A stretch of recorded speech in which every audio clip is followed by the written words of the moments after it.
Welcome to Ecomm Cowboy. This is D2C's daily show where we believe advertising is awesome, ignorance is expensive, and the American dream is alive and well on the wild web today. It is Tuesday, August 4th, 2026, in the year of our Lord. We're coming to you live and in living color from a beautiful yet undisclosed location hidden in the Austin, Texas hills, the unofficial home of internet entrepreneurship. We're brought to you by Slash, Rocked, Aftercell, Sati, Proxima, Universal Ads, Tide, TrendTrack, Propel, Richpanel, Intelligence, Northbeam, Seguno, and Postscript. And boy, have we got a jam-packed show for you today. Spiderman ads have been forced into every BMW car upon the planet Earth. A lot of kids are excited about it. A lot of BMW owners are not. We're going to dive into it. Taco Bell's PR plan to recover from the lettuce diarrhea apocalypse is very simple. It's $1 Mexican pizzas. Is this going to work? X ads performance, some very exciting data to talk about here. We're going to be joined by Derek Brown, founder and CEO of American Spend. What's happening with the spend market is incredible. Methinks he's going to have some juicy data to bring to us. Josh Haskins, new CEO of Hollow Socks, will be joining us in addition to the one and only Amit, CEO of Richpanel.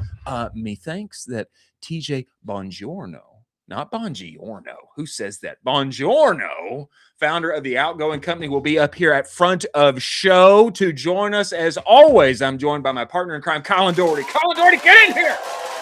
Get inside this show. Yo. It's a big day. It's a big day for a lot of reasons. Yes. Big day for a lot of reasons. And even bigger is that we have the one and only TJ Bongiorno, the internet's favorite paisan, founder, craft drink creator, winner in CPG, the embodiment of the one-man brand, and more. We must bring him inside of the show. Everybody, welcome the one and only TJ Bongiorno. Get in here, TJ. Get in here. Let's go. Hey, how was my pronunciation? Is my pronunciation a little better? It's pretty good. I got to tell you something, though, brother. Yeah. I'm second generation. It doesn't matter how you pronounce it. Okay. We're Damn. It's okay. It's okay. That's We're fine. little Lammy out here, you know.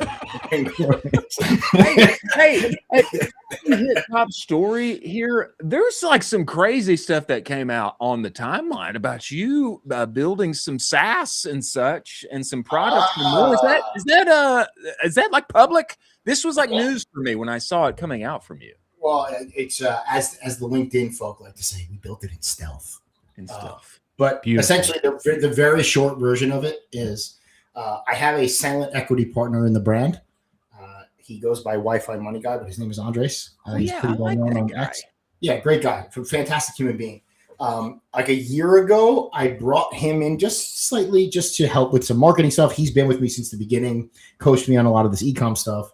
And around November of last year, he looked at me and he was like, brother, you got marketing covered. I'm just going to build those AI tools. And first off, it wasn't an ask. It was kind of a tell. But second of all, he was like, I was like, all right, go do your thing.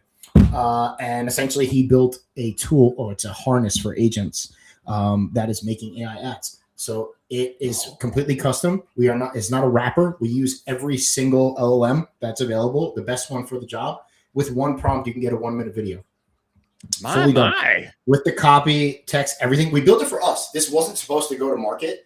And then we had a couple of conversations with some investment bankers, and they were like, you are not smart if you keep this internal. It has no enterprise value within the brand. Yeah, and funny, but basically that's what they said. They're like, this is the hottest thing available right now. Spin it out. One thing led to another. We expect to be taking on a few clients in the next week or two and go from there.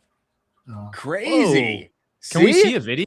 Can you send us a video and we cover it on the show? 100%. I'll get you something really good. Whoa, and the best part is, you don't have to do any editing or anything. It is stitching everything together and giving you the completed video out. And also, it's a one shot. It's a one shot. I mean, obviously, like nothing's perfect, right? It's AI. There's going to be like a finger or something that you're going to have to edit out eventually. It's just always going to be like that. But it's getting the angle and the copy and everything for you too, because we're doing scraping and we fed it over 1 million videos of viral videos to train. So it's pretty cool. When TJ says it's one shot, I'm locked in right now, dude. I'm locked in. I feel like you're like Black Ops right now. I don't want to do something happen to your camera. It went dark. The lights went out. It's like I'm locked in. Black Ops. We're locked in. Take the shot. Got it. Hey, that actually sounded really good, by the way, right there.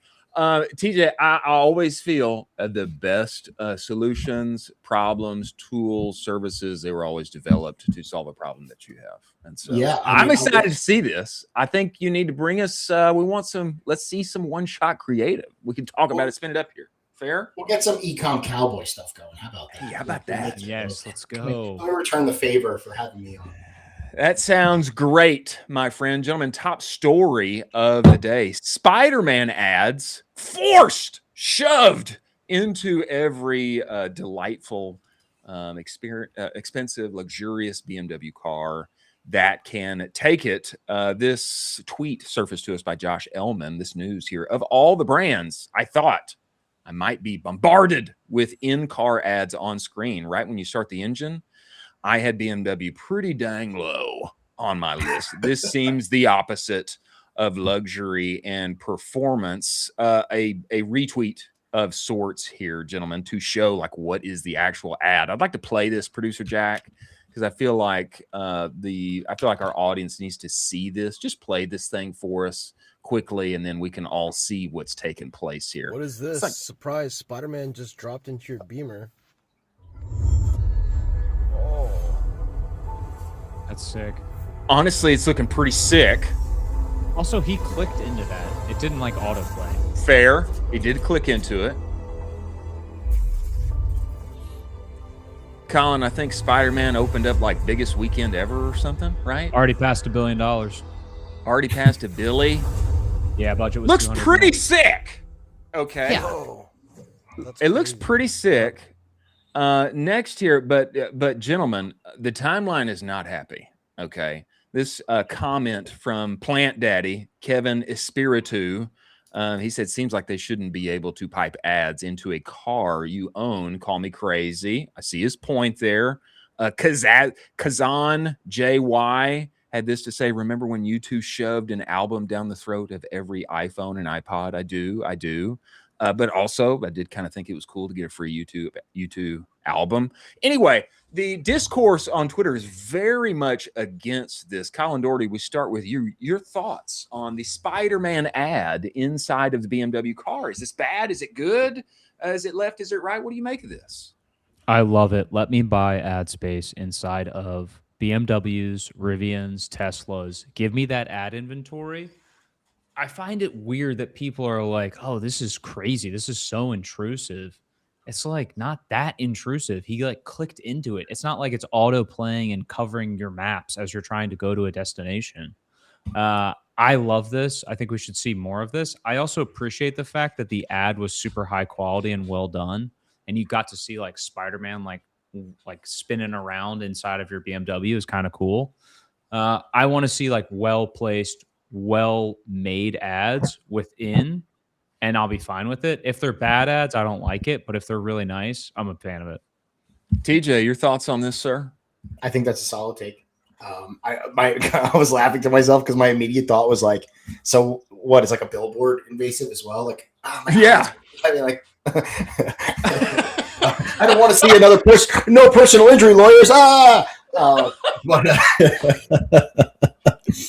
To Colin's point, it is cool that it was well done. The one thing that I will say, I think a very, very hard line that has to be drawn as a Tesla owner, right, that I know it's coming for me.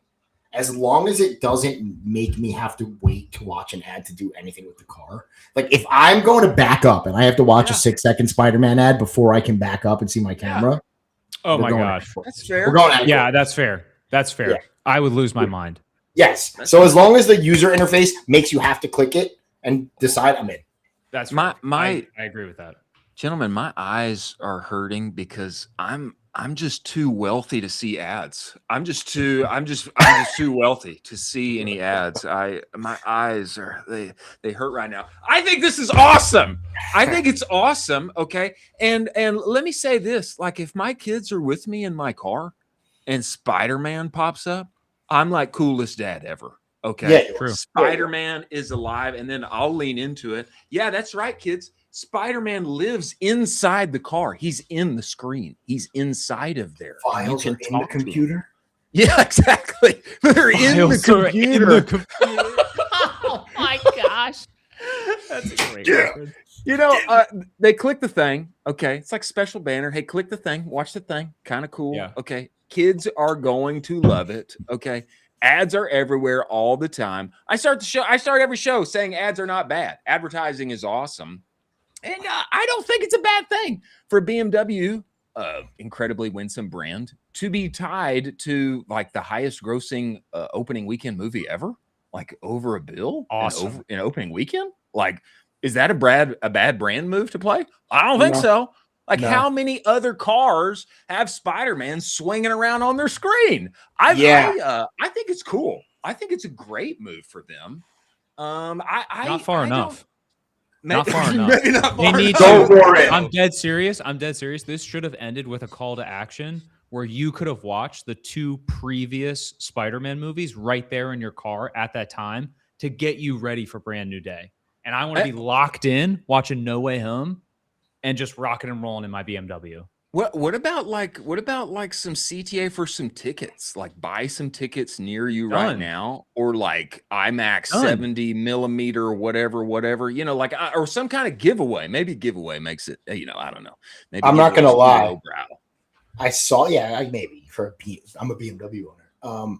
I did watch that and want to go see the Spider-Man movie. I forgot that it had come out. So you should exactly right. Worked. Exactly. It worked. Yeah. I agree. I agree with the call to action for tickets, and then maybe like immediate nav of like how close you are to the closest theater. Maybe a little bit of like some first party data where it's like, by the way, you're 10 minutes away from this cinema. You want to go right now? There's a couple seats. I think the giving piece too, like what if they just gave him, like you said, gave him the first, I don't know how many Tom Holland Spider-Mans there have been, like 4 or 5, you know, I don't know. But what if they just gave them like the first few and they're like, hey, yeah, catch up. And you can watch this on your BMW, like while you're driving, etc. Keep your eyes on the road, all of those things. I do think there's historical precedent for this. Tesla did something like this with Tron way back when, I think came out on the timeline. I do agree, TJ, if somebody's like making me like I can't back up and like Spider-Man's like waving at me like while I'm trying to back up. That's a problem.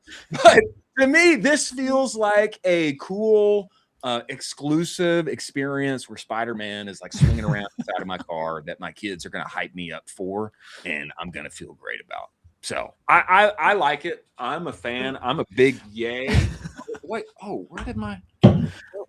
No, I'm just thinking of taking that a step farther where they like force you to gamify it and like interact with Spider-Man before you back up your car, and you're just in your car frustrated trying to swing Spider-Man, and you're like you have to go like this, like hit the target, like to get it to go. Like it's a game. you're like, please, I just want to go to the gym, please, and you're just stuck in your car like this the whole time. Yeah, please let me into the gym. I'm a fan. I'm in favor, and let's see if I can get. I want my. Is it? Oh, it's back. It's back. I'm a fan. I'm in favor, and now we've got our sound effects back. Moving forward, gentlemen, to our top stories of the day. A word from our sponsors over at Sati. Play it for us, producer Jack. Your affiliate program, it looks fine on paper. Commissions going out, sales coming in, but the industry is built on last click attribution. It's an oversimplification of affiliates as a channel. Sati is the first affiliate platform built on multi-touch attribution, cookieless, Shopify native, services who introduced your customer, who nurtured them along the way, and who closed the sale. So you're no longer just looking at a flat list of commission payouts. You have a map of how your affiliate channel moves people through the buying decision. Go to mysati.io/champion/ecom-cowboy. Get 20% off your plan. Many thanks for Sati being part. Gentlemen, Taco Bell has had a little bit of a PR trouble as of late. Are you aware of the lettuce diarrhea apocalypse that was on us not long ago? I think we're all aware. Now, I haven't eaten at Taco Bell in I can't remember how many years it has been. It's got to be a decade plus for me. Taco Bell, not on my frequent shopping list. But I'm at less than a week, just so you know. Just for the did you have Taco Bell? less than a week? Yeah, it's less than 7 days. Yeah. Wow. He's Devoted dialed on the customer. Crunchwrap. He's TJ dialed on the Crunchwrap. Bongiorno at Crunchwrap. I have to say, for me, it's the Mexican pizza. That's what I was, or the quesadilla. You know, back in high school, I think maybe college. Last time I had it. Taco Bell has a plan to win back customers after the cyclospora illness outbreak. What is that plan? Pumping out $1 deals, which I am a big fan of. Some details for you here. Taco Bell has a battle plan to bring back customers after a parasitic outbreak was linked to lettuce served at its restaurants. The plan includes $1 Mexican pizzas. Thank you. Whoa. And limited time offers such as butter chicken tacos. Did anybody know that these existed? Sounds like a cross between Indian food and Mexican food, butter chicken tacos. While health authorities linked an outbreak of cyclospora-related illnesses to product giant Taylor Farms, fast food standout has been hurt by people reporting explosive diarrhea. Wow. Stomach cramping after dining at the chain's locations. TJ, are you okay from last week? Are you with us? You're among us. You're live. I have well. nothing abnormal to report. This is just That's a normal Taco Bell experience. I don't know why.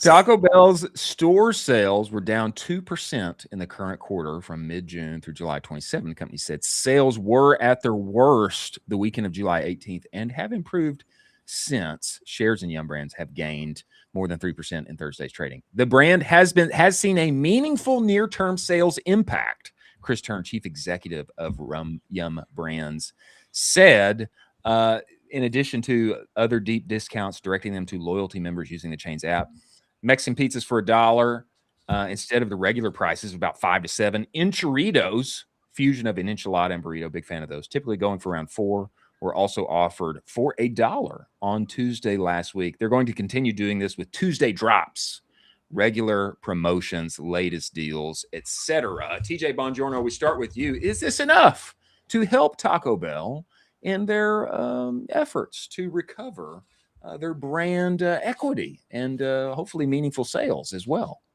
I personally didn't even tie this to Taco Bell. I thought it was just a lettuce thing in general.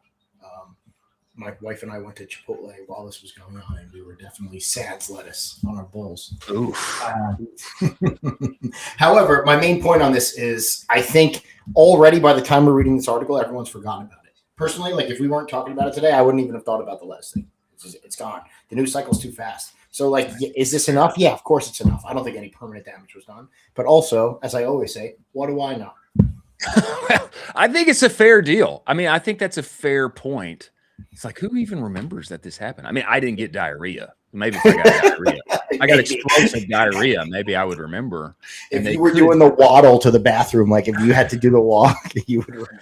And maybe then the plan would be just try us again. We promise it'll be okay. Also, the Mexican pizza is only $1. Please come back and try us. We promise it'll be okay. But yeah, that's true. It's fair. Maybe the news cycle is so fast. Your thoughts on this, Colin Dougherty? I think they should instead tap some really cool influencers and or potential athletes to make kind of Taco Bell cool again. I think there's a really huge opportunity with, just to get nerdy with it, all the NFL rookies that are coming up. I think there's a lot of guys you could probably tap that love Taco Bell and make Taco Bell cool in the zeitgeist again.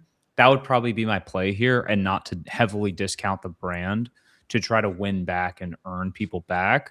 I would flip it and be like, hey, cool, we just got XYZ person who is the first round draft pick. He's loving Taco Bell, so should you. Or maybe a quarterback out of Baltimore or something. Maybe Lamar Jackson? Maybe Lamar Jackson. You know, here's the thing that I will say. Here's the thing I'll say. I think Taco Bell is already cool. It's still cool. Yeah. Among what I have seen, high schoolers particularly.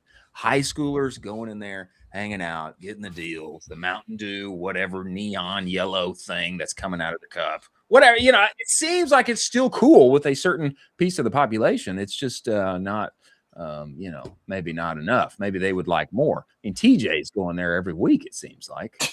The concern that I have, or the pushback I would give is that actually I want all of these restaurants to have $1 items. There was a glorious period for fast food, and it was like the run to the bottom where everybody had a dollar menu. And I, as a high schooler, could drive up full of American freedom inside my own vehicle. And I could order 4 double cheeseburgers for myself, house all of them, only be out $4, and then roll right back to the house. I'm longing for the nostalgia of yesteryear. I think they need to keep these $1 items. And if they can find a way, then they really will be cool again. I think there's something there.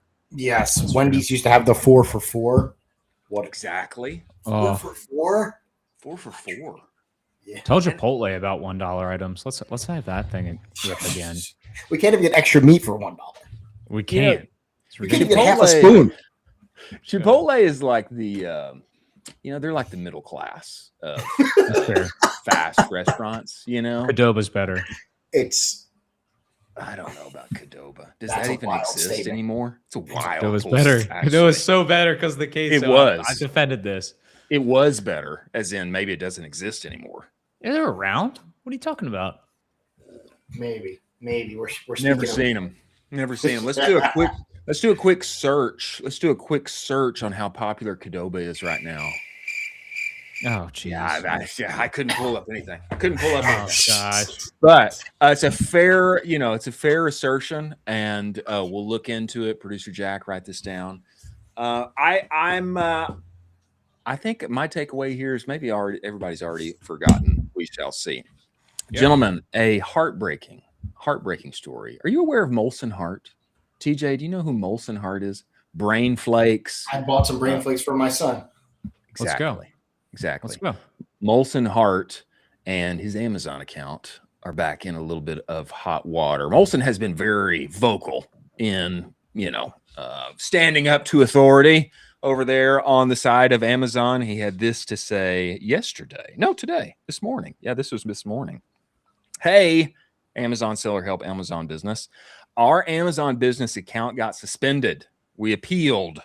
Amazon said they did that in error. And then we got suspended again.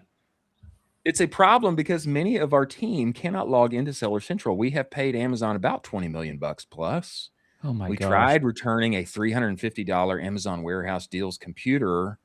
I'm traveling, and it would be greatly appreciated if this just got done. And then he's got 3. Click in on these pictures here, Producer Jack. Gosh. He's got 3 emails where it's like, hey, you're suspended. And the next one is, hey, good news, you're reactivated. You can use your account. And then the next one is like, hey, by the way, you're deactivated again. This pains me. This hurts me. And I think that this is happened on Amazon. I mean, this is always the danger. It's kind of like your Meta account being taken away, your ad account being taken away. It's always the danger and the scary piece here. We start with you, Colin Dougherty. Your thoughts on this? Terrible. Also, that those email designs are absolutely atrocious. I mean, this is horrible. Imagine spending $20 million on a platform and they send you a horrible email like that, and you don't have any elevated treatment. I'm so done with it. Where it's like these reps from Amazon, Google, and Facebook are like, yeah, just spend more money on the platform. It's like, can you fix our issue we're having? Can you spend more money on the platform? They're like, bro, you have to fix our issue. We have so many issues that are going on with the platform. And they just have no power whatsoever. You have to reach ungodly heights on any of those platforms in order to then be like, okay, you're in the circle of people we actually talk to now. People we don't think of as basically a piece of gum on the bottom of our shoe. The crazy thing is this is happening to Molson, who to me is definitely not some anonymous entity. That's the issue. I would think Amazon is locked in on this guy, always knows what he's tweeting about. They have gone to court. But they're not. No shot. That's the point I'm making. That's the point I'm making is a behemoth can't even touch Amazon right now. Where it's like, okay, what are you supposed to tell a 7-figure brand in 2026 to get into Amazon? It's like, are you going to be treated right there? I don't know. I don't know how to tell you, like, if you're going to be taken care of or not. Probably not. I got a lot to say. Yeah, Please cut me off. If I say too much, cut me off. Say. First and foremost, starting with the Meta aspect. I know it's not directly correlated, but I've had my Meta account banned for an ad that I had running for 6 months, retrafficked to a new campaign, got flagged, lost my Meta account. I lost hundreds of thousands of dollars earlier this year. Oh! The larger point is that Meta, and then I had a tweet that went pretty well. I got a lot of replies to it where I said, I am of the opinion that you cannot start on TikTok Shop without the help of an agency or an insider at this point. I think Amazon basically falls into a similar category as well. I will say, knock on wood, I have not personally had Amazon issues yet. But all of these platforms, when you are at their mercy for the entire business to run, and then things like this can happen to Molson, to the point you just said, Chris, like, how the heck is somebody who does not have the cash? Like, if you're doing less than $100,000 a month as a business, you don't have cash to pay a $7,000-$8,000 a month Amazon agency so that you can have an account manager. And if you don't, like, what do? Like, even for Meta, for me right now, without getting into details, I'm spending more than $10,000 a day on Meta. I don't have a rep. Yeah, crazy. I have no rep. I'm giving more than $300,000 a month to Mark Zuckerberg, and I get no rep. That's insane. Dude, it's the way. This is the way. Crazy to me. This is crazy to me because if you, all of us here, if you were to say that number or say that level of spend to anybody else in any industry, they'd be like, oh, obviously they give you white glove service. And you're like, no, they actually spit on me and then push me on the ground. And then when I'm on the ground, they actually kick me in the face 6 times. And then I get banned, and then I get suspended, and then I kind of work sometimes, and then I never get refunds. It's and like then crazy. The recommendation is, double your spend and you'll get double the conversions. No way. Open this up to AI, please. Open this up to our AI editor, and you're like, dude, you made my guy a grandma who's 90 years old. That's not even my demo. What? It's like, it is crazy to me. Nuts. It's kind of bananas. It is. It's crazy. And it's this feels to me like a necessary, not evil, but like a necessary risk. I hate it. Is like there are a few like trillion-ish and beyond dollar companies that are like running the world and own the eyeballs on the internet. One of them's Meta, one of them's Amazon. And like it's up to us to like try and make it work. And this is why it like reminds me of the Wild West, is because there's so much opportunity in that vast frontier, but it's also fraught with dangers. It's acts of God, natural disasters, attacks, outlaws, people taking your money, stealing your money, thieves, like all of the things. And it just feels like it feels like a pretty decent correlation. And gosh, I don't know how this gets solved. I do know there is like somebody out there, I was actually reading about it this morning, who's trying to solve the like $5 a month, you get free shipping in 3 days, like for brands, like for all of the independent brands, so they can get an Amazon type experience. I saw that. You saw that. It's like Ocean. Wow. Join Ocean, something like this. It's a big task. It's a tall task. But I don't know what there is to do about it other than to recognize it exists and ask for help. Like Molson has done here. It's like at a certain point, what do you do? Like, hey, we've given you about $20 million. Like, we want to please keep giving you money. Like, will you turn my thing back on so we can give you more money? I mean, it's kind of crazy. I know the answer. 100%. The answer is it has to be ex-Amazon employees that start some type of like white glove agency where you're paying just to make sure that you have an insider. Like I don't know. Right now, that has to be it, right? If you're an Amazon employee listening to this, like fucking quit your job. I'll pay you. I'll pay your salary right now, right? Yeah. Like just so I don't ever have to worry about this. And I'm sure there's 1,000 other people that will. I've heard, and I don't want to confirm anything on the show, I've heard rumors that you can do this at certain platforms for existing employees, where you can maybe like, hey, make sure this thing is fully taken care of all the time. I've heard rumors. I've heard rumblings. And it wasn't there, so there's someone to get it back. Yeah, I've heard rumblings that you could do this. I have had 2 experiences where a Meta account like went down, got banned, got deactivated, people got pushed out, like can't get in, etc. And there's only 2 where it like ever worked out positively. And literally the reason that it worked out positively was because somebody had a friend that worked at Meta.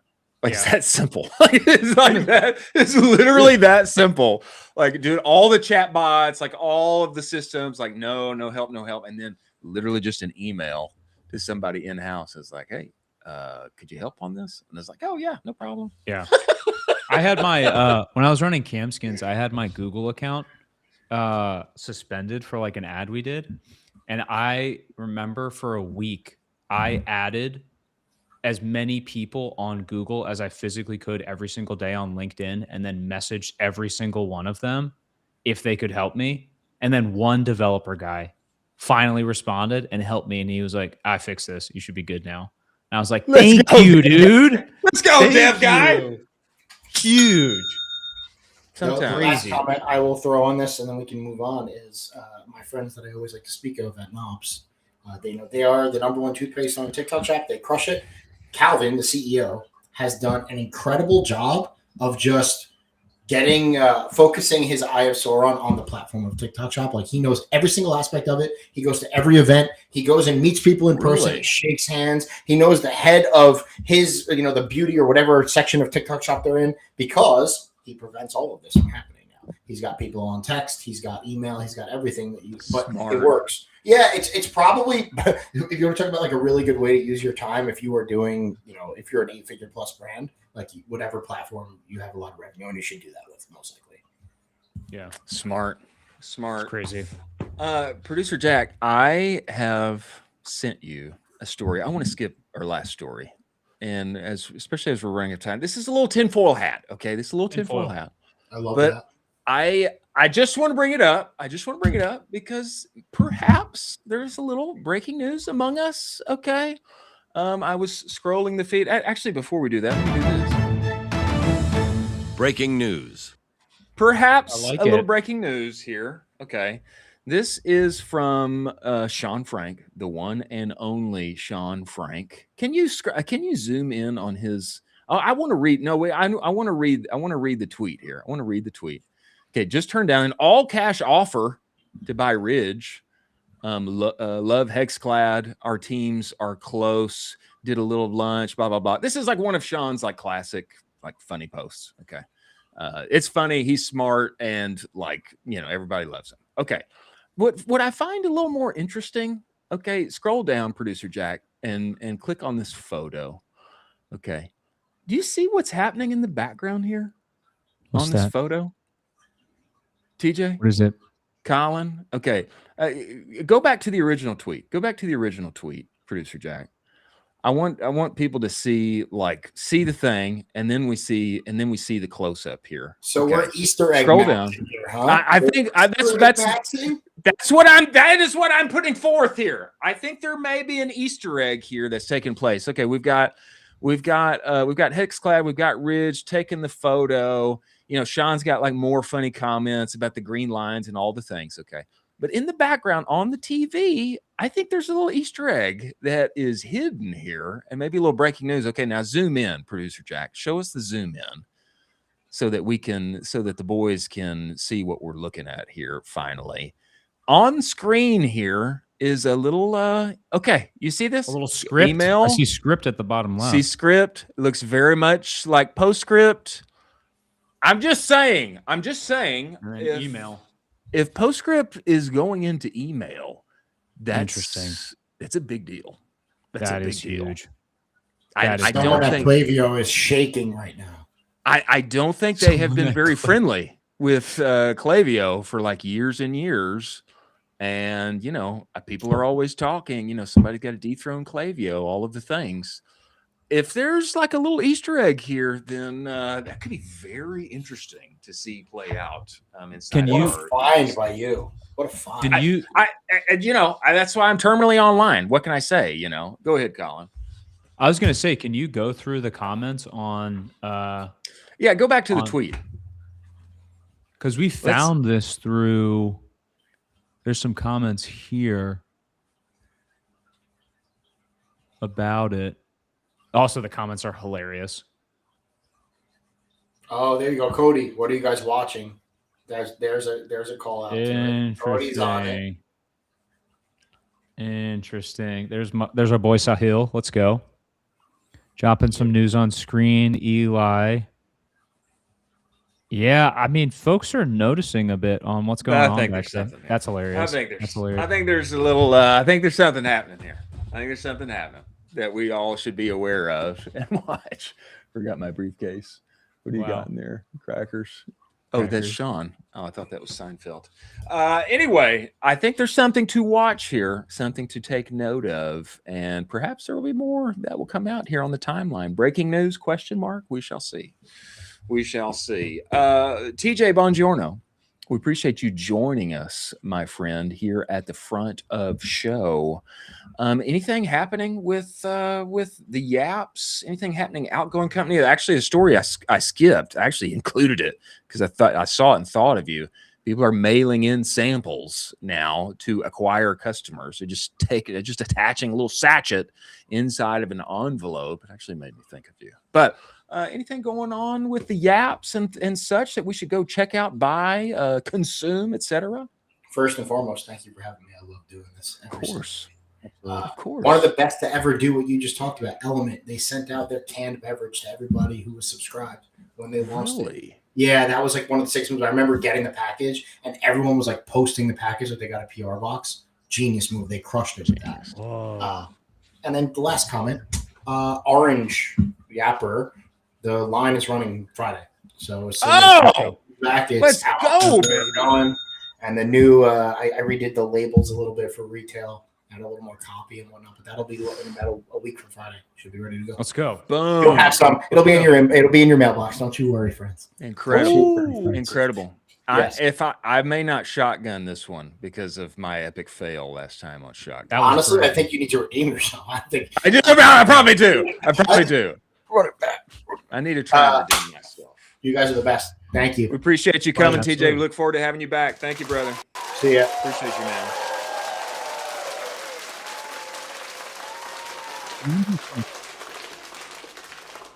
What's that, sir? Orange is gonna crush. Orange is gonna crush. Yeah, I love may be the orange. name. It may be named Orange Crush. Orange Crush. It could be Orange Crush. Or That makes sense. Dreamsicle Orange. Dreamsicle. I don't know. I love Orange Crush. But I am looking forward to trying it myself. Moving forward here, ladies and gentlemen, we have the one and only Derek Brown, founder and CEO of American Spend, coming inside of the show. We have featured American Spend, which is the larger company, it seems, of Spend Market, which we have talked about particularly. Got it. For those who don't know, Spend Market is like it's like Poly Market, but for consumer. It's crazy. I need the data. We need the data. Somehow, all of the transactions that are happening inside of the American airspace are being tracked, and you can see the receipts. Like what happens? Crazy. You can bet on, is Trader Joe's going to outgrow other grocery chains this month, etc. All of this taking place. It is here now. Actually, I have early access, which I was enjoying looking at this morning. We're bringing him inside of this show. Before he comes, a word from our sponsors over at Universal Ads and Ty. Play it for us, producer Jack. Your email provider and your tech stack probably only recognizes about a third of your returning shoppers. Everyone else, they're browsing anonymously, and your flows, they're just sit idle. Ty identifies up to 70% of your total site traffic and pushes those shoppers into the flows that you already run. Caraway, as an example, uses Ty's predict scoring to lift opens by 40%, clicks by 30%, while sending 20% fewer emails. Go book a walkthrough. Go to meetty.com/cowboy. When you do, tell them that Colin and I sent you today. Many thanks for Ty being part of the show. If your growth is tolling on search and social. It's time to rethink TV. Universal Ads makes it simple for D2C brands to run TV campaigns designed for performance without the usual mystery of getting involved with television. You get both premium streaming and linear inventory all in the same place. Okay, you're reaching net new target audiences outside of the same crowded social feeds. We're all spending our dollars today. There's no hidden markups or fees. Campaign separate management. It's just like search and social. You get running minutes. TV that's designed, that delivers for performance marketers. Go to universalads.com. Use code UA Cowboy. You're gonna get $1,500 in matched ad credits. Many thanks for Universal Ads being part. Now we must welcome the man himself, the one and only Derek Brown, inside of this show, who has somehow built this magic machine to measure and monitor all of the expenditures inside of America and allow us all to get involved in gamifying the whole experience. We must bring him inside of the show. Well, everybody, welcome Derek Brown, founder and CEO of American Spin. Get in here, Derek. Let's go. Inside this show. What's up? What's up? Derek, how are you doing, brother? We appreciate you making the time to join us. Likewise, man. Really excited to be here and talk American spending with you guys. Let's go. Derek, to start off here, I don't know. I just want to hear like a little bit of origin story on this. I don't know how you cook this idea up. Number one. Yeah. Number two, I don't know how you measure everything, but like give me like some lore here on how you even cook this idea up. It's incredible. Yeah, I mean, the lore is pretty lengthy, to be honest. Self-taught as a software engineer, started my career at LinkedIn for a couple of years, left there for the financial technology world, worked at a company called Adapar, fantastic startups now, a very large company in the fintech space.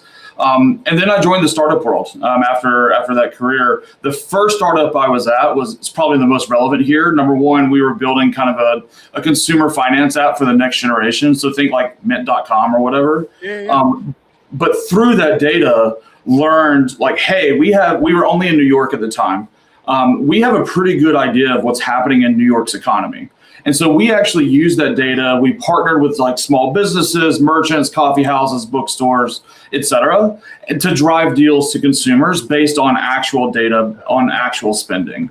And a knock-on effect was, we could see from those transactions, like which location of Starbucks was making the most money. How was Devotion, a coffee chain in New York, like comparing, where do New Yorkers go to get their daily slice, right? Yeah. Places like that, things like that. And so that idea really stuck with me. We ended up selling that company to our first enterprise client. Actually, it was a multi-brand hospitality group in New York. But fast forward the better part of a decade, we went back to the drawing board on that idea. And I say we because my co-founder and I actually met at that original company. So we've been thinking about American commerce, spending. How do we use data to enable small businesses and retailers?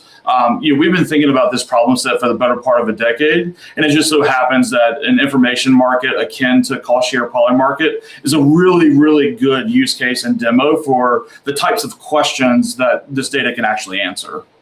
That's crazy. Derek, could you talk a little bit about like basically what becomes possible with this live verifiable record of what Americans buy that, isn't possible today now? Well, I mean, you were talking about arguably my favorite merchant and maybe even the unofficial mascot merchant of American Spin and Taco Bell earlier. That was a really great. I literally have a gift card on my desk right now from a friend. Let's go. Let's go. The other guy was weekly. I'm probably an hourly Taco Bell customer. Wow. I'm kidding. Kind of. Taco Bell's a really good example. If you wanted to trade the resurrection of Taco Bell over the next couple of weeks, obviously they're killing it. How do you do that? Well, today in the New York Stock Exchange, you'd have to invest in Yum Brands. Well, Yum Brands also carries Pizza Hut with it, also carries KFC with it. You don't get direct exposure to the things that consumers are actually spending on, right? Much less, more the rise of, and you guys know more than we do, like the rise of DTC and CPG brands. How do you get access to these private companies? How do you get access to some of America's favorite companies and Chick-fil-A or Trader Joe's? Well, what if there were markets that were actually backed by direct consumer spending, right? You can't insider trade the American public. You can't really report earnings or whatever. And so that's what we started building with Spin Market. And that's just one example of the types of things that you can do with this data. Another is like, percentage of wallet share. If you're Target or Walmart or Amazon, much less a lower kind of private retailer, how do you determine where you are in the economy? How do you determine how you're growing? You have your data, your POS data, et cetera, your receipts. But what about the entire sector, the entire space? And so those are the kinds of like enterprise kind of examples that you can do with this data, even in addition to what we're building with Spin Market. Yeah, Derek, the spend market to me feels like an incredibly like interesting, like entertaining, like use case for like all the data that you guys have and are measuring. Like in my mind, it's like, think about Dave Portnoy. His one bite. Measuring all of the pizzas, and then people being able to like, like get involved with. Hey, like bet, like what pizza is actually selling the most slices in New York, et cetera. Like that just feels like so interesting and entertaining. Sure. I feel like the like use cases for like actually being able to measure, like for big enterprise companies, where do our products like sit like on the spectrum inside of this vertical? Like every brand founder, every marketer, they have like a kind of a feel where they think they are, but actually being able to like measure that with verifiable card transactions is like, it's crazy. It's like bananas. I didn't even know this was possible. Yeah, we didn't either until we started to spike on it. And then it was like, okay, this is very interesting. And we think of it more as an information market than a prediction market. And that's just not like regulatory verbiage or whatever, but like, unlike a sports game, you actually have information based on personal observation of the line around Trader Joe's, or whether or not you actually or your friends actually went to go see the Odyssey, right? Like, did movie tickets move, et cetera? You know what inflation is like because you're in the grocery store, or the gas pump every day or every week. And unlike a sports game, I'm a massive Philadelphia Eagles fan. I'm not in the locker room, during the season. I don't know, like, okay, there's injury report is actually there. So like the betting piece is a little bit different because you actually have first party information on what you're trading, as opposed to general sports on Polymarket or Kalshi or whatever. The other thing is like, I think capitalism is the greatest sport in America. We all spend, we're all consumers. And, it's a very fascinating look at actually what's going on in the American economy, whether that's, Cyclospora with lettuce at Taco Bell, or the Odyssey and what it's doing in movie theaters, or, even grocery prices in New York. Regardless of your political leaning, it's a very fascinating kind of market to pay attention to. Are the government subsidies actually working? Is, average order value going up or down for grocery stores in New York? Those types of things are extraordinarily insightful. The one that, very quickly, the one that makes me think of, there's like this meme going around where it's like inflation is only 2.7%, and then like you look at the meat prices, and the meat prices are like nearly double. Anyway, I think there's something interesting there. Go ahead, Colin. Well, I was going to say, Derek, you said you'll let others build on top of what you're indexing. What kind of products do you see, developers or brands building on top of this data layer you're building? Yeah, so the goal, obviously we're first and foremost a data platform company. We're building, ideally a real-time pixel perfect digital model of the American economy that anybody, including ourselves, can build on top of. So the first party products are things like Spin Market, right? Or an enterprise analytics platform, for certain industries, et cetera. That's what we're building first. But the goal is to indeed have an API, an MCP server, so that you could tie your favorite tools. You can build your own favorite product on top of our platform. And so, the types of things that we can see, popping up on top of this kind of data. One of my favorite examples is actually small business lending. Right? You can literally know from our data who's the fastest growing bookstore in America, what's the fastest growing, cocktail bar or cigar bar or chicken spot, in your area, and actually use that data to not only make better investments, but to help small businesses in this great country grow. Whether that's a DTC brand or a CPG brand or a brick and mortar store that's trying to get off the ground and is killing it with customers and needs additional capital to grow. Like, I don't want to build a lending firm, but I do want to enable someone who loves lending and loves credit to have data about the fastest growing businesses or the steadiest businesses, the most consistent businesses in our economy. And I think we're building the exact kind of platform that enables that. Wow. I find this fascinating. Yeah, that's unbelievable. In my mind, Derek, when I just think about like the world that I inhabit, like I want to know in Central Texas, but also like just statewide or maybe nationwide.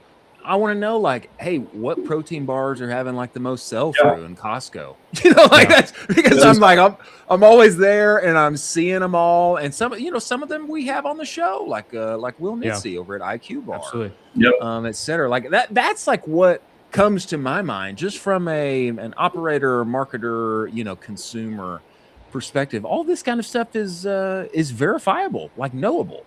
That's exactly right. And, the data has been locked away in hedge funds and, the card networks themselves, for quite some time. It's extraordinarily valuable data. And we see the power of open platforms. When you can build on top of existing data sets, the type of innovation that, founders, builders, engineers, existing larger companies, can bring to the table once they're given access to a platform like this. And so that's part of the bet that we're making for sure, is exactly enabling use cases like the ones you're talking about. Derek, have you ever had a moment internally where you guys accidentally tripped over a piece of data and you guys kind of all looked at each other and were like, I cannot believe we just found that? Like, this is unbelievable. Yeah. Have you had one of those moments where you're kind of just like all looking at each other internally like, oh my gosh, we just hit the mother load? Multiple, actually. Let's go. Number one, we saw the Taco Bell decline, in real time. We are also seeing the success of their marketing effort. So really? Yeah. Their average order value, AOV or ATV as we call it internally, it's the average transaction, average ticket size. It is down about $2 over the last 6 weeks. So it used to be like 17, 18 bucks a ticket. It's now around 15. And that's a direct result of, $1 Mexi Melt, $1 pizza, et cetera. When you're subsidizing, by a couple dollars, you would expect ticket size to drop a couple dollars. The number of transactions, however, it's 2 to 3x. So whatever they're doing over there, whatever they're doing over there is working. Unique customers isn't back up, but the customers that are there, it seems like they're going more frequently. And so, that's kind of one example. Another example, I don't know if you guys covered the Chili's versus fast food, Chili's drive-through piece. It worked. The Chili's, so we ran a market, actually, it was on Spin Market during the alpha, which I believe one or both of you are part of, Chris Colin. I'm on. Yes, I'm on, Derek. I signed in this morning. That's awesome. But anyway, so there was a market that was like Chili's versus fast food. It adjusted for footprint. So, we did averages instead of total. McDonald's obviously would dwarf Chili's in terms of total transactions or whatever. But adjusting for footprint over the time frame that they were attacking the drive-through, they grew faster than fast food as a category, which was like kind of a fascinating thing. And then personal, my favorite is, piece of data is actually a little bit more heady, if you will. So bear with me. But the idea of the K-shaped economy, where essentially the rich get richer, the poor get poorer over time. Like you get this K in a graph that kind of diverges. That's been shrinking over the last year. It's still very K-shaped, don't get me wrong, but the K is starting to close. What that means is the lower class is spending a little bit more, and luxury goods sales is actually declining slightly, and that means that K shape in our economy is actually closing, which has, if true and if it holds, it's very early in our data right now, but if that holds, it actually has profound implications at a macro level, for consumer spending, which is a really cool thing to see as well. That is a little sauce. That's sauce for the show. Derek, you said, this has been locked up in hedge funds. Are hedge funds now beating at your door to be like, I now want to see this data. Can we see this data? Is it flipped totally now? We're fairly new. I mean, so we're 6 to 7 months old as a company. We've been at this for for a little over half a year, but the short answer is yes. There are a lot, not just hedge funds, but financial institutions in general, retailers. It's healthcare is actually been a pleasant surprise. Which it makes sense in retrospect. I just didn't have the forethought there, but. They love the data that we have. They love the insights that we can provide, and they love the form factor in which we're providing it. And so the short answer is yes. Whoa. Derek, I just hear me out here. Hear me out. I think what we need to develop for this show is some power rankings, if you will. Let's go. Some sort. I agree. For various categories, we call it our telehealth companies, our CBD. I mean, maybe even just energy drinks, because I'm such a partaker of them. But I feel like there's a number of categories, founders, brands that we have on all of the time inside of CPG, apparel, sports, all of the things. I feel like some power rankings, monitoring growth, etc. And however to best break that down, I feel like would be absolutely incredible. And everybody would love. Am I crazy, Colin? I mean, people would gobble it up. Is something like this feasible, Derek? I mean, can we work something out? Absolutely. We'll have your people talk. We can figure something out for sure. Incredible, man. Incredible. Okay, so like picture this. Picture like brand founder, agency owner. Yeah. Also, we have a number of our VC friends, because we consider capital to be a very real piece of consumer and winning in e-commerce. We consider that an important piece of our ecosystem. VC, brand, agency, operators hear this, like, what should they do now? Like, what do you want? What do people hear this? How can they think of like American spend market? Like, what's a great way for them to get involved? Like, what's that look like, Derek? Yeah, I think, the first thing is you obviously check out the website. AmericanSpend.com is kind of the company website.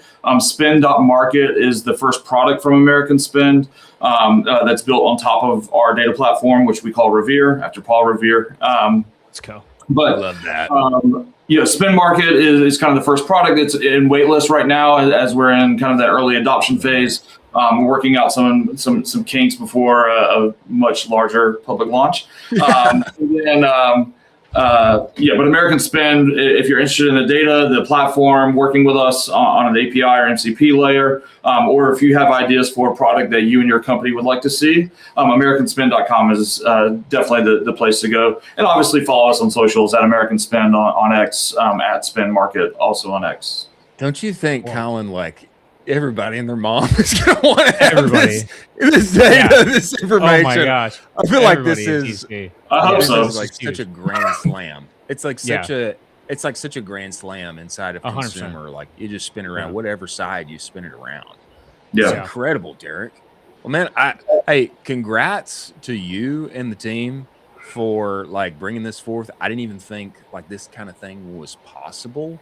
Yeah, and I'm in the spend market. I got early access. There you go. So, there you go. You have a favorite market yet? I was looking at it. This morning. Trader Joe's was very interesting to me. That was the main one that I was looking at. But then I started thinking about what about HEB and what they're doing, etc. So I kind of got lost. In that one. But I think it's interesting you bring this up about it's an information market. Because Chili's, I've had Chili's so many times in the past year, and my exact thought was like, this is so much better than fast food drive-through, and it's like the same price. It's like crazy. That's right. I just knew that. I just knew that because of my taste buds, Yeah. It's I happen to think, obviously, my, I have 3 daughters. They are not old enough to trade themselves. I think they would be better at it than I am. They noticed, they're like, did Chick-fil-A change a bun recently? Hey, Dad, Chili's is actually killing it on TikTok right now. Like, it's just crazy the information that they're observing, literally in the real world, that we all observe every day, and we have no way to take action on it until now. So, wow, fascinating. That's unbelievable. AmericanSpend.com, spend.market. Everybody go follow Derek on X and more. And Derek, our people, your people. We need to make some rankings. Yeah, we can make that happen for sure. We'll be happy to come back and talk through the data that we're seeing for whatever category we choose to work through. That'd be huge. Hey, what we should create like some kind of segment and do this. Let's do it. I think that's a great idea. Segment. That's a great idea. Okay, Derek, you're the man. Appreciate what you're doing. Look forward to having you back, brother. Thank you, man. All right. Incredible.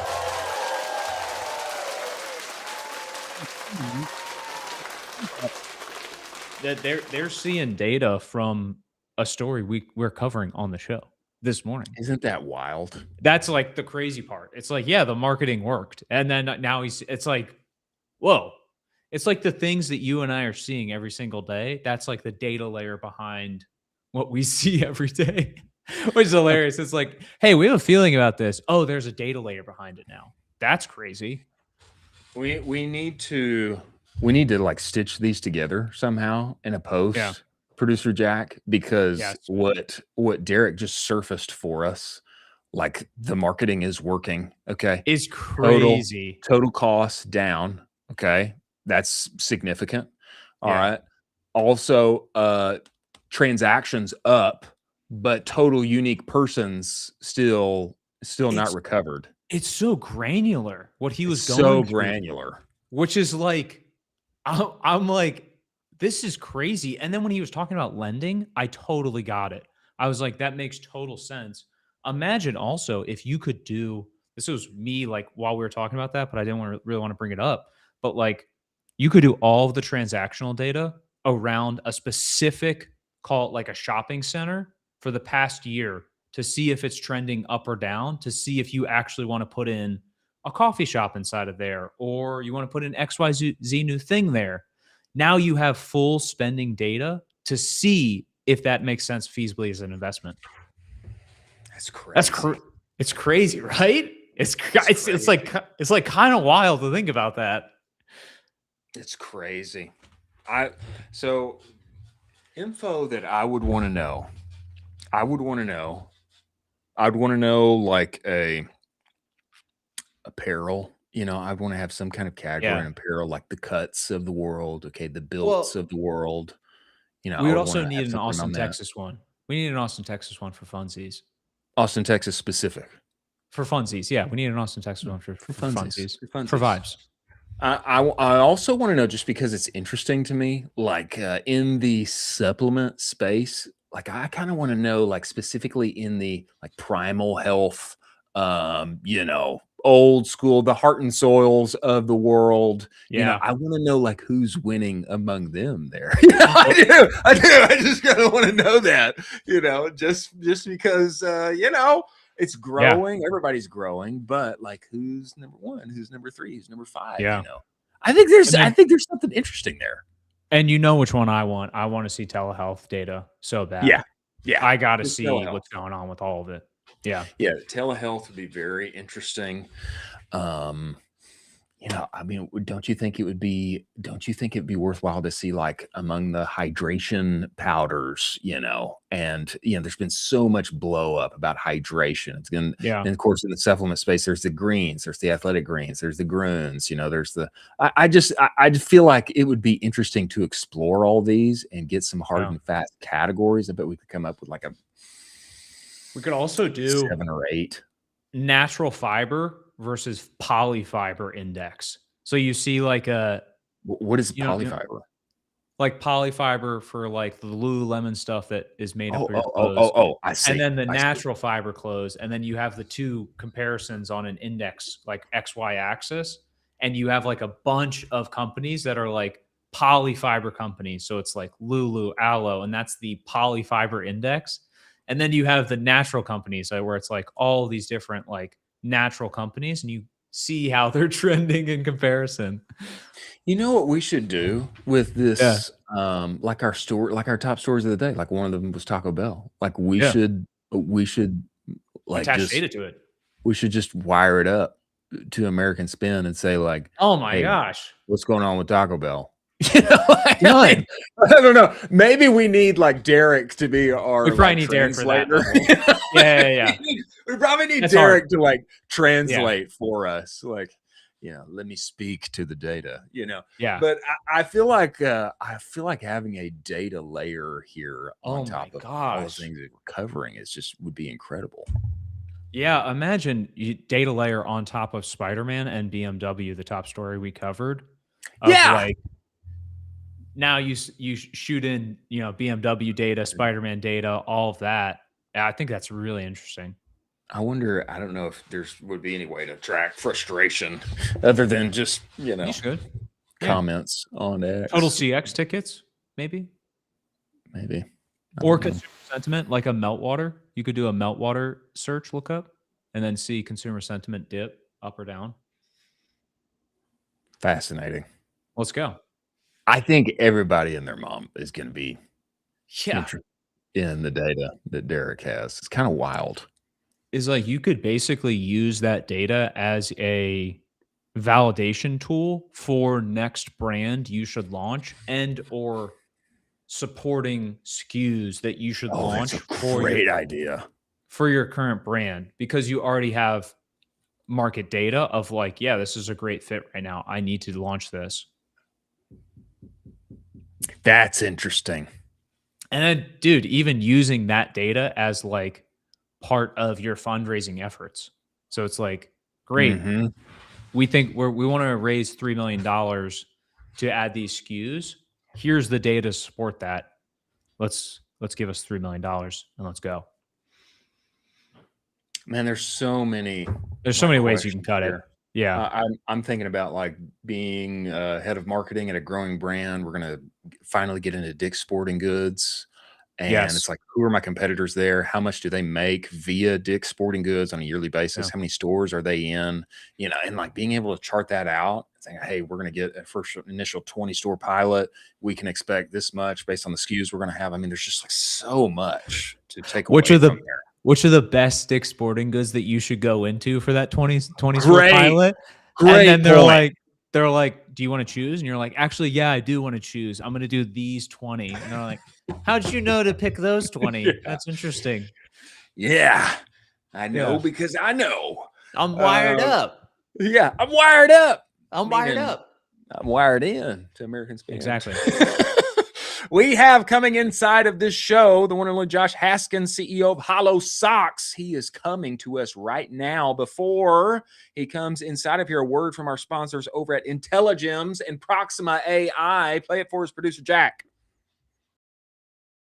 Your buyer data already knows what ad you need to make next. You just can't read it yet. Most brands and marketers brief from instinct. Okay, what's our best performing ad? Let's change a little bit. Proxima changes the input here, reads your conversions against real shoppers across 2,000 plus e-commerce brands. Shows you exactly who's buying, what else they respond to, and where your account has gaps. You just wire up Meta, wire up Shopify. Proxima begins to map every conversion back to a real buyer segment inside the commerce graph. And no longer are you briefing from a blank page. You get a feed of creative briefs. First 3 briefs are going to be free for you every single month. Go to Proxima.ai. Stop the slop. Many thanks for Proxima being part of the show. What is the next big idea that could change your business? Is it a price change, adding subscriptions, maybe a new bundle, strategy, or an app? Discovering and testing those high growth opportunities is exactly why Intelligems exists. It's an AI powered testing platform, helps you find the changes worth making. If you're looking for your next big idea, they have you covered. Go to Intelligems.io/audit. In just a few minutes, you're going to have 3 ideas that you can test today. Totally free, AI powered audit. Go talk with Intelligems. Get the next new big idea for your business. Many thanks for Intelligems being part of the show.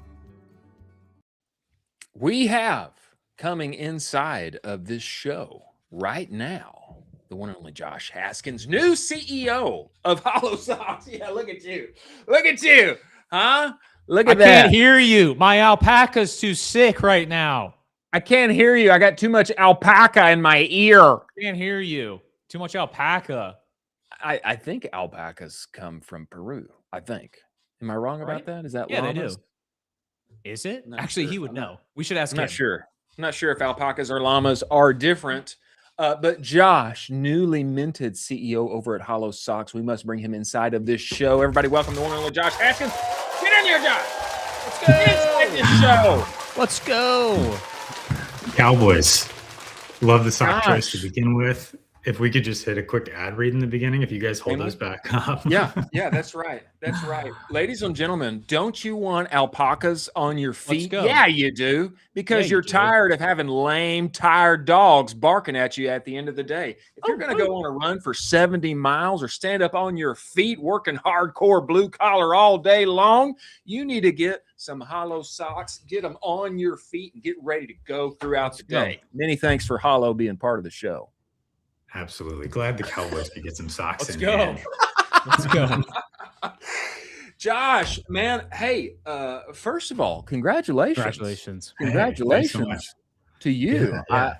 I believe when we were talking with the one and only Zach Stuck, I believe you were GM at the time. I was. Yeah. And he was saying, Josh, maybe this guy could be CEO. And then like it happened like 2 days later, something like this.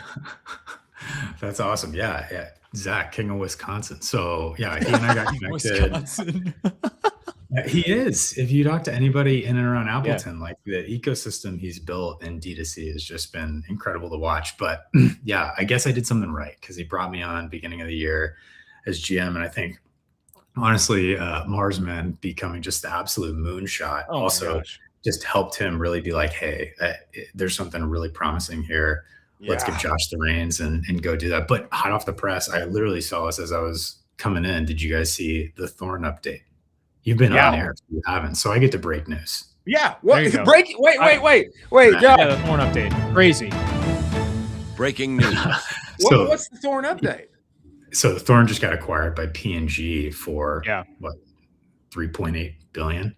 Let's go. Massive. And so LCAT Arts had a massive opportunity there. So big news for M&A supplement world. Zach Stuck, I think, just got another notch in the hey, let's go. Let's rip on this runway. So that is exciting. Wow. I love that. Maybe the King of Wisconsin has some B's in his future, behind all those dollar signs. A few more zeros, perhaps. Anybody get the reference? Trace commas. Amazing reference. Wow. Josh, more importantly, Marsman's ripping, but we're here to talk about Hollow. We're not here to pump Zach's book. Right? Exactly. We're here to talk Hollow. And I didn't think you would ever leave Nike Strength. Weren't you at Nike Strength and something before this, something like this? For sure. Yeah. I got to join this incredible team. It was a licensing team. So Nike has several licensees, and I got to be part of the early group that helped launch Nike Strength. I'm a Florida man, though. So my wife and I were back in Tampa with our crew. My wife and I got married here. We grew up in Florida. And so there was just this kind of pull to get back. Oregon, it was a fun trip for us, but I'll tell you, the 9 months of rain and grayness had a huge impact. So it was great. It was great to get an opportunity to get back to the East Coast. And joining the Hollow team's been an absolute blast. I honestly thought it was going to be so hard to find a group and just business that I enjoyed as much as I did Nike Strength. So hats off to that team. Stay in touch with them. It's awesome to see them still launching products, taking over the facility space. So, wow. Josh, could you talk us through why alpaca? You got to hit on this because Chris and I, and also are alpacas from Peru? Because Chris and I were debating absolutely. They are from Peru. There we go. Yeah, happy to report. Hollow is probably one of the largest consumers of alpaca fiber globally at this point. But so, like this, the sock market, you have this heavily commoditized kind of cotton industry with, call it your tube sock. You've got brands that play on kind of the logo game there, which the swoosh on a white sock, who hasn't owned 20, 30, 40 of those? And just there's such a huge play on those, right? And then Wool came in the market and said, hey, there's actually performance you can build into this product. And you kind of realized, oh, wow, this like wool benefit carries this, incredible quality across like wet conditions, just temperature regulation, all those things. And then what our founder, Brian, is really the credit of our tinkerer who figured this out. Brian's got this like long history of being highly curious and finding these little product niches. So he launched Fix-It Sticks as well. If you're familiar, that's kind of a bike / armed, fine goods that you use to repair things. And so Fix-It Sticks and hollow socks. And so anyway, he realized that there was this difference in the product, and he was a cyclist in Wisconsin, really cold weather. And he's like, I want something better. And so it kind of just kept leading to this inception of like, well, what's out there? Okay, wool, sheep's wool. How can we get alpaca? So namesake, hollow, right? The fiber of alpaca yarn is hollow. So it allows incredible breathability of properties. Yeah. And so you get incredible temperature regulation, durability. If you're listening or seeing this and you're like, he's just like pumping this fiber right now, I'm a believer. Like it delivers on the core things that you would expect. And like, it was kind of a joke too. I was like, well, I'm going to be in Florida most of the time. And the team was like, don't worry. Even though we've got cold weather products, it forms in heat as well. So it's been awesome to be educated by the team that's like built this incredible roadmap of innovation, because the sock has performed so well that really like our job is how do we go find net new cohorts, expand audiences? Because if you wear socks, there's a good chance that if you have a value for what you're doing with those socks, so we say gear up for great days. If you want to have a great day, like Hollow can help with that. Whether you're a tradesman, whether you're getting into the deer blind this season, or whether you're just trying to avoid inflammation from like compression socks, like we've found an incredible moat to how do we like get in there and disrupt those different verticals and cohorts. And man, our opportunity, like we're just now like really finding hold and like compression socks, for instance. And so there's a huge runway here with alpaca. And so yes, the alpaca fiber is here to stay. No intention of deviating from that anytime soon. Here's what I find incredible about what you guys have done at Hollow, Josh, is you got a sock, okay? Like everybody wears socks, big TAM, okay, which is awesome. And you do got a better cup of coffee, okay? You're using alpaca, which is great. It's got the hollow fibers, all the things, good hot, good cold.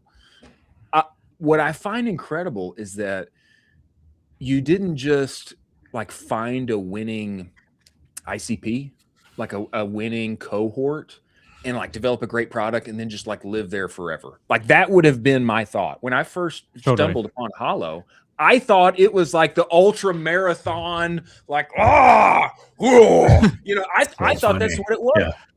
Yeah. But now, man, come to find out, Hollow's for the blue collar boys.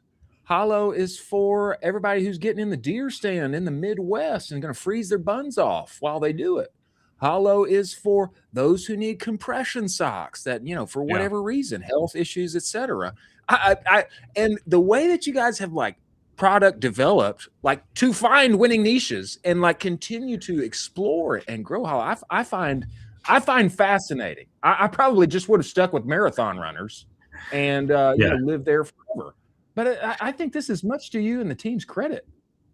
Yeah, thanks. I'll give a ton of credit to the team. I got to stand on the shoulders of a ton of people when I came over and joined and just help with kind of some of the forward-looking piece. But, when you think about how much runway we have to really, it's like finding these niches that have like the person really has a high value for what they're doing, like I said, with that sock. And then our roadmap looks incredible because, if I were to we kind of like bucket a few of our groups, we've got this like hardworking American man that gets up early for the hunt, gets up early for the job, is like in winter elements. And so like that ICP is great. And, you talked about like, I'm surprised you got into this. Like really our consumers pulled us into a lot of these places, right? Like we were asking everybody, hey, what are you doing with this boot sock? And we really learned that they were using it as a hunting product. So we're like, great, let's launch a hunting product. Awesome. And, we've expanded on that ICP too. We just launched a tactical sock last week and actually blew our assumptions away because tactical sock, Josh?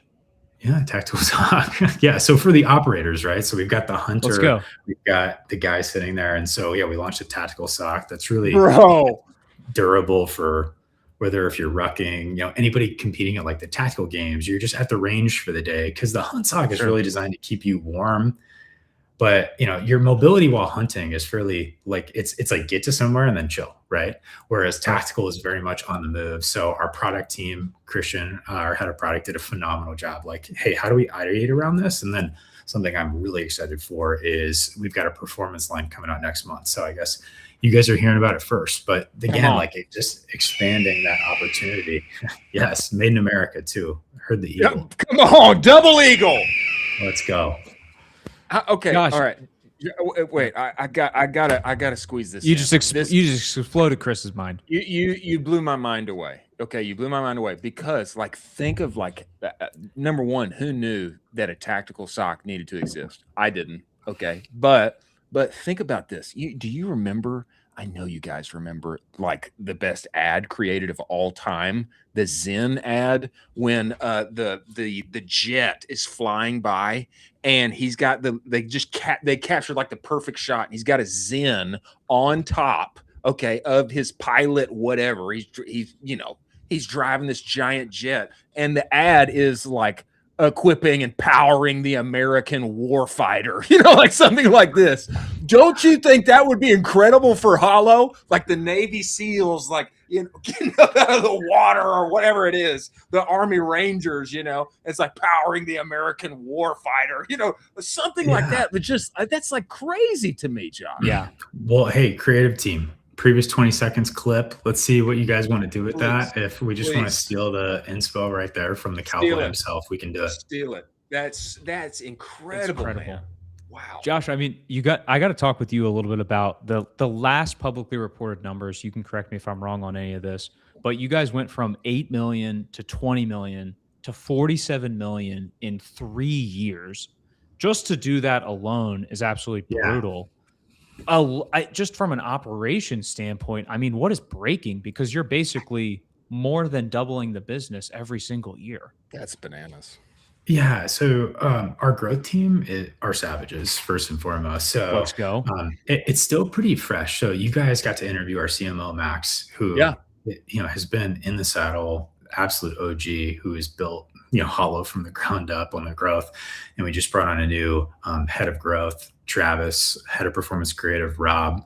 And we have a phenomenal growth team. You guys know Chad as well. I think one of them, you guys live close to Chad, and then Jared on our Ecomm side. But like, we have this savage team, and I share that just because the growth has been incredible. But we're so like publicly, I'll share we're on track to double the business again this year and do so profitably as well. And so, yeah. So one of the big things that we had is we had this incredible product that functioned really well during winter. And so a big bet we've made in 2026 is how do we diversify out of that occasion so we can sell socks all year round? Because like most businesses, you're going to rip in Q3, Q4. But how do you have a bunch of A players from an OpEx standpoint that you can fund throughout H1? And so what's been incredible is compression has been that bright spot for us of, an always on, problem aware consumer that needs this throughout the year. And so we've really leaned into now like our H1 playbook is like, all right, compression. And then of course, like we'll the trail end of winter, we can serve quite well. But that's been candidly like that with really focused innovation. And like, we're very much function over fashion. And I think that's deep in our roots. So if we do color drops, they're very intentional. I mean, you could probably joke, go to hollowsocks.com. You'll see like the color offering is incredibly tight, right? You guys saw the Cowboys hold it up. We have gray, we have black, and crazy theory. We launched white in compression last month. And it absolutely ripped. And so it's awesome. Because our compression base is increasing, what we'll start to do now is because it's just so many consumers, we will start to like do more color drops for that cohort because it's required to kind of meet them where they're at. It's like, all right, cool. There's an always on need. They've kind of proven, hey, I need more throughout the year. And so we'll have a diversified strategy on compression. But one of the key unlocks we've had as a team is we're really trying to look at our business in cohorts. So like our compression consumer couldn't be more different from like why am I buying? What are the benefits I care about versus our trades consumer or our hunter or our boot wearer. And so it's been fun. It's like, how niche can we stay with our cohorts to obsess it as if like that's the only sock we sell? And the team's done an incredible job just kind of stacking resources against those ideas and concepts so that we don't just context switch so much that we mean nothing to our consumer. Right. You know, Josh, I think this is so wise. I mean, it reminds me, which I first heard from Taylor Holiday years ago, about creating peaks of revenue in what would be normally off down times. 4 peaks presentation. Yeah, the 4 peaks. Familiar. The 4 peaks. And that was like totally mind blowing to me. It's like, yeah, why not do that? And this seems like so smart for you guys outside of the winter months, developing products that people can buy year round. I do have to say this. I am wearing said sock right now. It's hot in Austin, Texas. I know I am in an air-conditioned studio in an undisclosed place in the Austin, Texas area, but it gets hot in here. Okay, it gets hot. I got big light on me right now. I'm wearing the jacket, I'm suited, Absolutely. I'm booted, I'm ready to go. But I have to say, I have said sock on right now, and I feel great. I feel great. I don't feel hot. Great shot. Huge shot awesome for the show. It feels great. I feel like Hollow, based on the fibers, etc., is built for winning in the warm weather states. I think so. Absolutely. Yeah. So one of the things I'm excited about is our performance line will just be overtly built from a knit and overall yarn texture to deliver in super hot climates. I tried to be agnostic to living in a hot climate myself. I was like, we're not making a product line just for me to wear, right? No. And so like, it was a great pull from our consumer to serve that like really more active performance-based opportunity for us. And so we're super excited to let that thing rip. It'll set mid-September. That'll be coming out, and so we'll hook up the Cowboys with those too. You can give it the Texas test for me. Oh yeah, well I already know how that one's going to go, and it's going to be great and winsome, and I'm going to be wearing it every day in studio here. But I got to do that shot so that everybody can see it. That's incredible, man. I think that's so smart. LTV, product development, all on that side. You're just finding so many ways to win and new customers to bring into the fold there. That's great, Josh. I mean, everybody's got feet, it's a big TAM. A lot of ways to win there. Josh, for sure. Yeah, go ahead. I was just going to say, I mean, you did one of the hardest things in D2C, which is going and crossing that 7 to 8 figure line. That is like, a lot of times that is so hard and it's so elusive. Could you talk a little bit about like kind of going through that, and like, what is one thing you would tell an operator that is that 7-figure brand listening right now, because you're now on top of the mountain, so to speak, at the 8 figures, and you're saying like, hey, if you want to be like me and be an absolute boss from Tampa, you got to do this to rock up to 8 figures. Yeah. So, I mean, first and foremost, like, get a bunch of savages around you. So if you do the math on when I joined the team, it's been 8 figures. I'll come on next time and you could be like, hey, what was it like to go from 8 to 9? Because that's the horizon. But I think like, you need to decide, like, we've heard tons of people talk about this, but like, does your product actually have the opportunity to scale to that much? And so like, if we stayed with one cohort, the reality is our business wouldn't be anywhere near as big as it is. So, like, what's that sweet spot in AOV? How do you diversify across your media mix to understand, like, do you actually have a product you can market profitably at scale? And like, if it requires a moonshot, then you got to go get the moonshot team. Like, if you're, in the supplement space and you're not somebody like a Stuck who actually has that toolkit ready to deploy, like, it's gonna be tough sledding. But I think like it's also one of the greatest times in my mind to be this kind of like solopreneur and launch with a very scrappy, relative like SG&A, right? Motion CEO, Reza.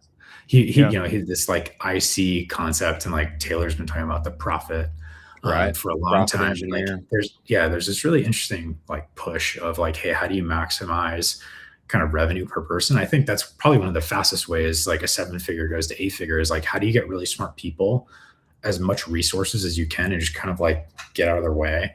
I think like one of our growing beliefs at Hollow is like hire savages and like don't have managers. And not to say we don't have people that manage things on our team, but like that layer between a strategic idea and the telephone down is really like your speed in business, right? So if like if I were to just remove myself from the team and like the strategy plays out, how quick does that happen from idea to execution, and like at what level of quality? And if we're just playing telephone all day, even with like this incredible tech toolkit that we have today, our job is like, how do we keep the strategic thought to the outcome as like tight as possible? And like, I would say too, what AI has done is accelerated the feedback loop. And like, I think it's like a sobering moment to go, hey, like our idea is actually good, because you actually as a leader have to make more bets now, because like the game is moving faster. So it's almost like a humbling moment of, hey, do you have enough good ideas to actually like move on quicker? Because like the ship is moving faster. So is your strategy heading in the right direction, or are you like even faster pacing off? Because you don't get this whole like, well, let's review it next week. Can I see a deck on that? It's like, absolutely not. Can't see a deck on that. Like, let's go. Are you going to do anything else with this information? No. Yeah. Cool. Let's make a call right now and let's just go. Yeah. And so I think like credit to the team on cycle time. There's such a good DNA of like, hey, what swings are we taking? What are we going to do about it? And what do you need? And like I think the team does a good job too of not considering like an idea failure, but rather a learning. And I know you hear about this stuff all the time, but it's like, yo, let's like learn something this week. And if it's a 0, whatever. But then if we get a win, it's like, hell yeah, scale that thing to the moon. And then we'll see what happens next week. Yeah. Josh, I want to compress the bars that you just dropped there into a hyperbolic statement, which is hire a savage and fire their manager. I think there is a lot here. And especially in this age where everything is changing so fast and moving and grooving, like it's time to win, and it's time to win now. It's like move fast, baby. Yeah, and I think it's less about the like. There's like a very emotional reaction when you talk about firing people. I think it's like, hey, create an outcome-driven culture where the expectations are clear. So the onus on leadership has never been more clear, so that you provide the roadmap. And if people aren't meeting your expectations, it's like, well, it's because you got a crappy plan. So like, take a look in the mirror, make sure you actually have the right things downstream. And like to the savage piece too, like they just go cook and then they come back and they're like, oh, I got an idea. I got this. And so, you know, Zach, the growth team, our entire, like, we have savages across the whole board. Like we just brought Chad, let's go. Finance. Yeah, totally. Yeah. And total like, savage. dude, even Chad has like turned up the volume over the past 90 days. We've been, internal phrase, offer maxing. Like, hey, how can we maximally extract as much valuable as possible? Because like the interesting balance between like a savage growth team and retention is like, Chad, we're getting a lot of new customers. And so it's like, hey, what are you going to do to get these people to come back and rip? Because if we just keep climbing on net new customers, it's like, all right, dude, new customer revenue's got to climb too. And so it's this like really fun team that we have that's like highly motivated to win. And so, yeah, it's been awesome. And I would say part of the fun is we've got retail expansion coming. So, you know, we've expanded into a lot of Bass Pros and Cabela's at this point. We're in Olive Shields. Wow. A lot of big banners we hope to announce by the end of the year as well. And so what's awesome is we go into those meetings, and I mean, you know, Bass Pro's like, hey, we have people coming to the store asking for hollow alpaca socks. And it's like, and that demand is built up by just an incredible growth team that's driven awareness. And like our entire team has done such a good job building at this. And so one of the next big phases we'll wrestle with as we kind of like look at that 9-figure run rate next year is how do we effectively drive the, you know, profitable awareness from our D2C channel to like Amazon and retail diversification in a way that makes sense. And so that'll be one of our next big challenges. Wow. Tell me about this piece, Josh, because this is, you know, alpaca sourced, alpaca driven. Is the king of Wisconsin going to be, you know, creating some alpaca farms as at some point? I can only imagine there's so many alpacas on the earth. There's only so many. You know, I mean, be the king of Wisconsin if you're going to go move down to Peru. I mean, the scale we're talking about. You know, if we were just talking about our revenues, like we're not talking about, you know, Zach's alpaca farm in the backyard, nor am I. Like Josh doesn't want an alpaca farm in the backyard. We're talking about an operation that's fairly large. So we've actually looked into, hey, can we source this from the US? But an aggregation of enough alpaca with the right quality fiber, because like we're not just taking all of the fiber, it's like a very specific micron spec that we use for our socks. And so there's a lot of complexity in sourcing that in the US, but we happily knit in the US. So we get the best yarn that we can find, we bring it into the US and knit it here, primarily in North Carolina. So it's awesome to have that kind of that loop that brings us back to the States. Yeah. Shout out North Carolina. Let's go. Shout out North Carolina. That's incredible. Josh, could you talk a little bit about, kind of as we're shaping into the end of this year, as the rest of 2026, is there any channel that you're super excited about right now that you're just like super fired up about as we're pushing into the rest of this year? Well, I mean, like most brands, I would assume everybody's looking at H2 and like you're starting to get into the warm water, right? Where like your plan's really got to start hitting, because if we're like most other companies listening to this and you're heavily reliant on the second half of the year, you're like, all right, plans got to start hitting. We got to make sure we're driving off, our profit targets, all that good stuff. I would say we're really trying to understand with retail growth too comes like, how do we really create the right ecosystem from a SKU offering and price point across Amazon, retail, and D2C. And so D2C, we've got this really tight mousetrap that, we're going to constantly test, but for the most part, like we feel solid about that. And it's so, do we create a unique SKU offering, et cetera, for Amazon so that we just avoid that channel conflict? And then, our net new cohorts really allow us to grow in retailers that are like non-obvious. And so with our performance line, that opens up ideally a whole new segment we can go target and win after in 27. And so that's interesting. There's no silver bullet. I wouldn't say like there's one thing I'm excited about. I'm excited about all the things hitting that allows us to actually go play competitively instead of just like empty bets on like, we're going to grow this. It's like, why? Well, we've actually supported it with product or channel expansion or, demand that already existed. And so it's been, we're gearing up for a fun 2027. We got to deliver on 2026 first. It's almost like we get too excited talking about next year, but absolutely execute on what's at hand. I love that. Fascinating. Josh, man, we appreciate you making the time and joining the show. Where should people find you and follow you? X is where I find you and follow you. But give us the whole list. Find me at hollowsocks.com. That's there we go. There we go. There we go.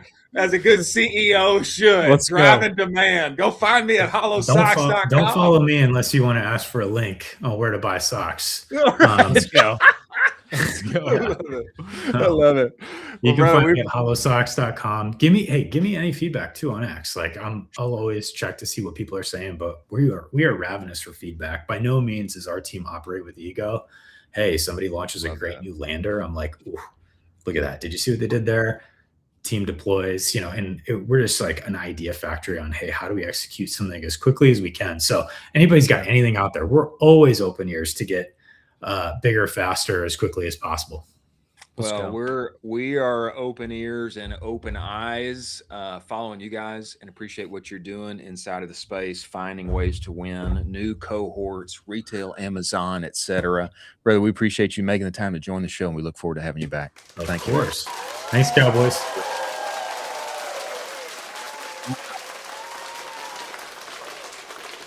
Wow. Great convo. Crazy. Doubling the business again this year. The one and only Josh Haskins. Moving forward. Yeah, I didn't want that convo to end. Producer Jack says she didn't want that convo to end. That's fair. I agree. Yeah. And not just because Josh is an incredibly handsome man, but because the team is cracked and what they are doing on the interwebs and beyond is phenomenal. Moving forward, a few great finds before the one and only Amit, CEO of Richpanel, comes inside of this show. Before we get there, a word from our sponsors over at actually Richpanel and Postgrid. Play it for us, Producer Jack. There's a reason when people make a switch from whatever SMS partner they have at Postgres, they see a plus 22% increase in SMS revenue on average. Now, I didn't see that. I saw a whole lot more. We went from making very little money on SMS to being the top 1% account in their entire platform inside of a year. And the secret is, I just did what they said. And what they are saying is that you're leaving money on the table and your customers text you back. Go get the conversation report, direct-to-consumer.co/the conversation report. The good news is Postgres AI Shopper can now have one-to-one conversations with your customers at scale. Many thanks for Postgres being part of the show. CX team is buried in repeat tickets that are costing you money. Richpanel is the AI help desk that fixes this massive headache and automates 70 to 80% of your interactions. You're only responsible for the exceptions. Your team of Richpanel AI agents has got you on the rest end to end. If you're paying humans $2 to $10 per ticket, you need to see what 30 cents feels like. Ridge did this, cut their cost per ticket by 70%, save $500,000 and 50% autonomous resolution in 30 days guaranteed or your money back. Go to richpanel.com, book your demo today. Many thanks for Richpanel being part of the show. Some great finds upon the interwebs, ladies and gentlemen. Number one, already mentioned on the show, Knobs, of whom the one and only TJ Bongiorno is good friends with and appears regularly on the Down to Health show with Knobs, featured on Good Morning America this morning. Kind of crazy. Okay, he was getting lots of love for it, and the Knobs team absolutely deserves it. TJ says this: imagine one day you're an anonymous dentist account on X talking about oral health, and then 4 years later, you're on Good Morning America, showcasing your products to the entire world. Absolutely crazy, and I totally agree. Knobs is in Target now. They're winning everywhere. I have to say, I have yet to experience Knobs myself, and I need to because I want my teeth and my mouth to be healthy. I always wondered, is it Knobs or is it No BS? It's Knobs, and I believe, but I do think it is a No BS dental healthcare product as well, and good on the team over there, featured on Good Morning America this morning. Incredible. I'm sure this was also nerve-wracking to go on Good Morning America, so good on you. Maybe. The one and only Colin Landforce did some great congratulatory words for the Knobs team over at Good Morning America. He also, Landforce, had some updates here on his X ads performance. I'm telling you, everybody is sleeping on the newly renovated X ads machine. Okay, this just here by way of Colin Landforce over at Cut 30. He says, never change. Twitter ads never change. I want you to just look at the cost per link click here. Okay. Wow. How would you feel about having a cost per link click at just over 3.5 cents? Would that feel good? Yeah. That's unbelievable. Would you like that, dear e-commerce operator, dear digital marketer? Would you like Also, to have a cost per link click of 3 cents? Go ahead. Also, click-through rate is remaining pretty stable at 2.6%. So strong, pretty strong click-through rate. 2.6% click-through rate, 1,800 link clicks, cost per link click 3 cents. Golly, sign me up. And I will say my personal experience with X ads has been similar. I mean, you just get numbers here that if you're very meta-coded in other places, you get numbers here that you're kind of like, golly, is that real? Yeah, it's real. Also, they're focusing on building it out pretty aggressively. They just launched the Pixel, and they're adding more and more to it every single day. And so kind of the opposite of Meta, where they're adding features you actually want, whereas Meta's adding features you don't really want at all. So it's a refreshing thing to see a team actually listen to you. It is refreshing. To see. Next on our great finds, Ghost Energy Drinks has another great collab here. A&W root beer. I mean, golly, Sell out, baby. It is going to instantly sell out. 3 more days. Ghost Energy and A&W root beer is going to drop. Golly. Does this not immediately scream, I'm going to sell out in 5 seconds to you? That's what it screams. I think we should get some. I want some so badly. Root beer is like my favorite flavor. Well, the question is like, can we get in on the drop? I don't know. Like these things, I don't know. They move fast. I have tried to get in on several drops, and I missed it. You can't. I was too late. You know. Yeah. So we don't know. I don't know anybody at Ghost. If anyone at Ghost Lifestyle wants to, let's go. let's go. Appreciate you. If anyone at Ghost wants to hook us up with some root beer, we'll try them out on the show. But it's really hard. It's really hard to get these.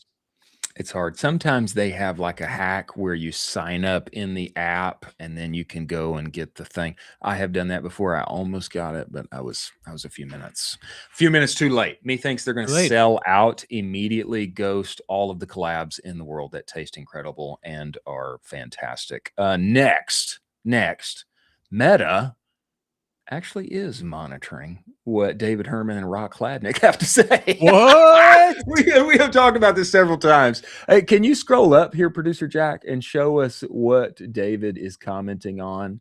So this was my gosh. This is a image generated by Matt Freilich, who was just on the show, new growth manager over at Flat Circle.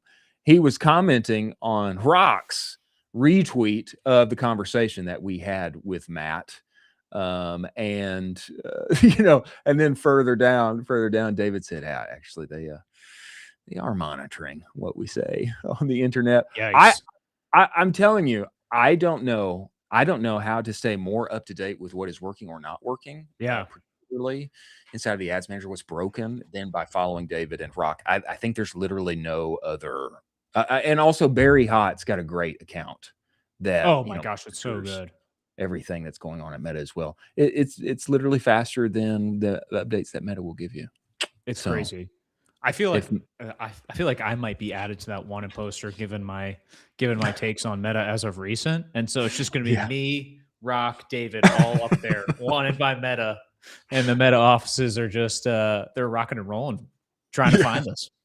Yeah, if Meta is following these guys, you should be too. And we very much appreciate everything they do on the timeline for our ecosystem. Coming inside of the show is the one and only Amit, CEO of Richpanel. Before he comes inside of the show, a word from our sponsors over at Northbeam and Trend Track. Play it for us, Producer Jack. Ladies and gentlemen, if you want to know what's really working right now, not what worked 6 months ago, but what's actually scaling on the market today, Trend Track gives you full access to the marketing playbook of any brand in the world. From every Meta, Google, TikTok ad they run to every email newsletter they send their customers, your direct competitors, the biggest players on the market, is all there. All the market data centralized in one place, refreshed every 24 hours. Go to trendtrack.io and get hooked up with them today. Know what's actually working on the internet. Many thanks for Trend Track being part of the show. If you're in the ads manager all day long, you know the problem. Every platform takes credit. Every dashboard tells a different story. Meta says this, TikTok says that. Shopify says I made this much, I spent that much. Sometimes it's hard to know which ad platform is telling the truth. Northbeam fixes this with their own proprietary data. Starting from the actual purchase, rebuilding the customer journey from real orders, real clicks, real verified ad views, and then pushing that measurement back into the ad platform so they optimize on what's actually driving your revenue, not what those platforms assume is driving your revenue. Start measuring what was previously unmeasurable. Go to northbeam.io, book your demo today. Many thanks for Northbeam being part of the show. Coming inside of the show right now, the one and only Amit of Richpanel. He comes to us by way of YC lore. I believe too. Sequoia saw him early on and said, we want to get in on that. And since then has continued to grow and scale, and now is the provider of AI forward customer service help desk that turns all of your customer experience from a cost center into a revenue generator, a money saver. We must bring him inside of the show. Everybody, welcome Amit, CEO of Richpanel. Get in here, Amit. Get inside the show. Let's go. Wow, what an energetic introduction. Amit, let's go. This conversation has been too long in time in coming, but we are pumped to have you on the show. Welcome, brother. We appreciate you making the time to join us. Thank you. Thank you for having me. Amit, give us a little background, okay? I say this, we want lore on you. Absolutely. And the founding, the creation of Richpanel. I say this because there are like few in our ecosystem that have the chops the experience that you have going through YC and all of these yeah. things, and now not only surviving but thriving and bringing real help to everybody inside of the e-commerce consumer sphere. Give us a little backstory on getting this thing going, and what does that first version look like versus where we are today with Richpanel? Absolutely. Happy to tell you a little bit about our origin story. But we started in 2020 after I spent a decade in e-com, and the original idea for the business was the best service is no service, which is which we took inspiration from Amazon, where I was able to resolve a lot of the issues without having to talk to any support agent. And I believe that's the right way to service your customers. Anytime a customer is reaching out to you is actually a failure of the product to do the jobs to be done, like something they were trying to do or inability for them to do it. That's what creates a ticket. That was the original philosophy. And we were the first ones in the market to come up with a self-service portal, and that resonated very well. And we were very fortunate to get through Y Combinator, and then we raised our seed round from Sequoia. So that was year one. We started with a very good traction behind us. And then came the hard grind, where for the next 2 years, I really struggled in marketing. So we were still growing, but we couldn't spend the money that we had raised. And we got offered subsequent rounds like Series A, and we passed Series B now, but we never raised, because by the time we figured out marketing, we already had gathered enough customer base and we had become profitable. So there was no need for that extra capital. And today we service 3,000 brands, including the likes of Ridge, Shinesty, Lashify, Jones Road Beauty. Out of these 3,000, 1,000 of them are pretty significant, decent sized brands, they're on Shopify Plus, and at least 100 of them are 9-figure brands. So we've become a favorite among the bigger brands that are scaling without having to hire a bunch of people and decrease their OPEX. But that's a little bit about our 5-year journey. That's incredible. 6 years, actually. 6 years. Wow. Amit, could you talk a little bit about, say I'm a brand, I'm drowning in tickets. What's kind of the first 1 or 2 things that you'd automate to get that immediate win for that brand?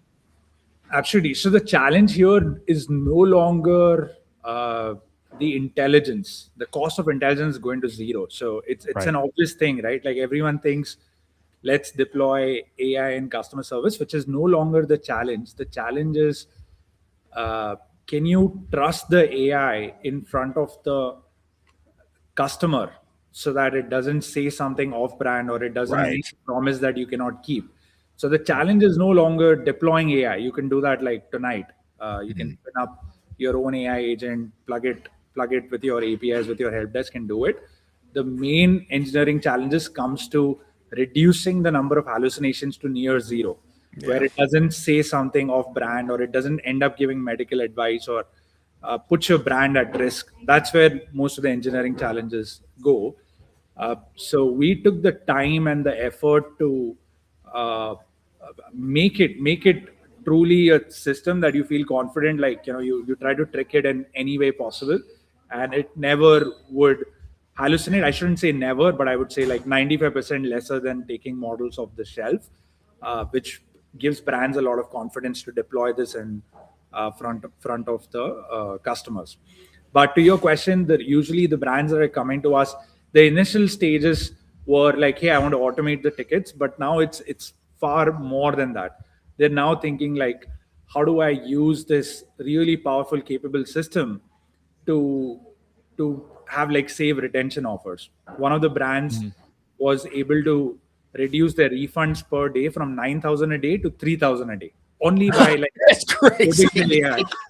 Because you will see that customer support is one of the that's where all the refunds are issued from. If you're measuring your team on CSAT scores, FRT, everyone who's coming through the door, I will use a templated response. Yeah, here's a refund, here's an exchange, here's, oh, you want to cancel your order, here's where it is, without really because incentives drive behavior. Today we are measuring agents on the number of tickets and the FRT. So they're not really doing the conversation and asking like, hey, Colin, what went wrong? Why do you want to cancel? And maybe I'll have a solution for you. And, not everyone would take it, but even if like 20, 30% of the people you're able to retain or save, that's like hardcore millions of dollars of free funds that you can save on an annual basis. And that goes directly to the bottom line. And you get to like keep the customers for longer. So people have started to go past like the automation. The automation is already happening. It's happening to the extent that we now guarantee 50% automation in the first 30 days or money back. So that problem is solved. Yeah. The bigger problem is, can you give automation that the brands are comfortable deploying in front of the customer? And can you give them these playbooks, whether it is retention playbooks or upsell playbooks, and use AI to generate more revenue or retain more revenue in your brand? Wow. This to me is like the power of what's happening here. On the one side, especially at like this, call it the lower 7-figure level, customer support tickets, it's just like a massive headache. And myself, brand founders, everybody, it's just like, I want to pull my hair out. And then you start moving into, you start moving closer to the 8-figure level. Well, then, then it's like how much costs are actually going out the door here. Maybe I'm not handling it myself anymore. Actually, producer Jack used to head up our customer service at Bruce Bolt when I was there. That's how we first got connected. It was an area I never wanted to touch. I don't want to touch that because I know money's flowing out the door and it's a massive headache. Like, I don't want to touch it. Like, that's the power of what's happening here. Is I feel like with what you have developed at Richpanel is turning this like cost center into something that saves me money and maybe even navigates to make me more money. Tell me about this, Amit.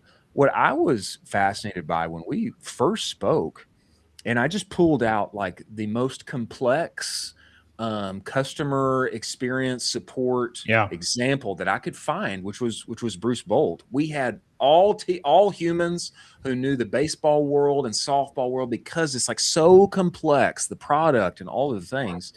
What was fascinating to me, and I don't know how you have done this, what was fascinating to me was that in our like short 15-minute conversation, you had a whole thing set up, ready to go. I was asking questions and it was giving me back like baseball industry knowledge, appropriate baseball parent, appropriate responses in the midst of this. And it became very clear to me how this saves me money and how it potentially makes me more money.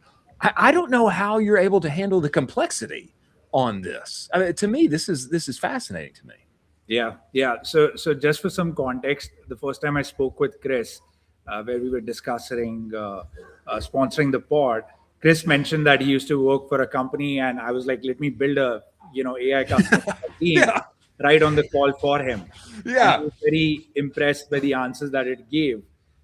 The reason behind that is this is something that I truly believe, that most of the companies, which is to our advantage, are not using the technologies to its full extent. Like, most of the products are still built for the GPT-4 era.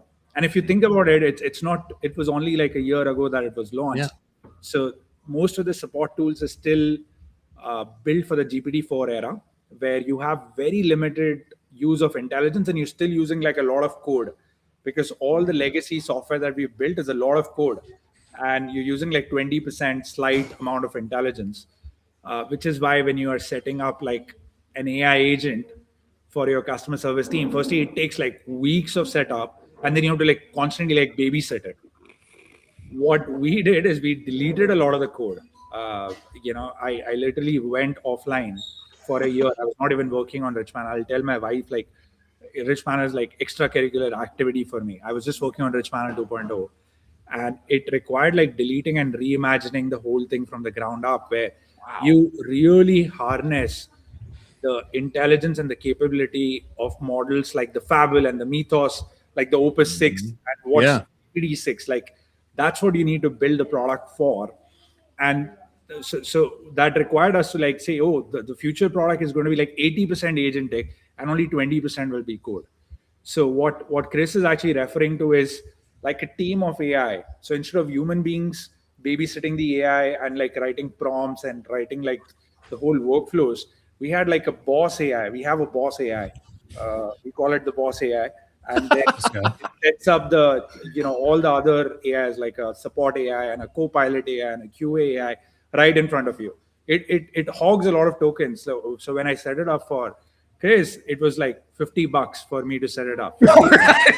So, thank you for doing that. It was like, but if I were to do it, it would have otherwise taken me like 2 weeks of setup to do it, right? So that way, $50 seems so cheap. It gobbled through like a few million in tokens, and then it produced a very accurate, like an AI customer support team for his brand. And then he tried to trick it a few times, but because of that guardrails and all of that stuff, it worked, and it was beautiful. That's when he allowed me, like he's like, come on the pod. Yeah, that's right. That's right. Like we need to get you on here and talk about this. It's truly crazy. It's truly impressive. It's truly impressive. And what you described before of like me setting up the thing, me prompting, that's like horrible. Multiple like, weeks. out of that. Terrible. I don't want to do that. Like I'd rather just not deal with the headache and like just say, producer Jack, you handle that. Please don't talk to me about it. But this I feel like is truly innovative and built for Ecomm 2026 and beyond. I was talking to Chris, who's the CEO of Shinesty. I'm quoting him without his permission, but I showed him the same demo. He's on Richpanel 1.0. They're going to migrate to Richpanel 2.0. Awesome. And he said that we use Claude Cowork. Internally, we have like a lot of AI agents. The context that you just created on the call is more accurate than the 6 months of work we have done internally to get to this level of context and this level of understanding about our brand, about our business. So that's the level we are at if you really know how to use these technologies well. Wow. Amit, could you talk a little bit about like where you see this, call it 2 years from now? Like what does the support team look like for like a mid-sized D2C brand?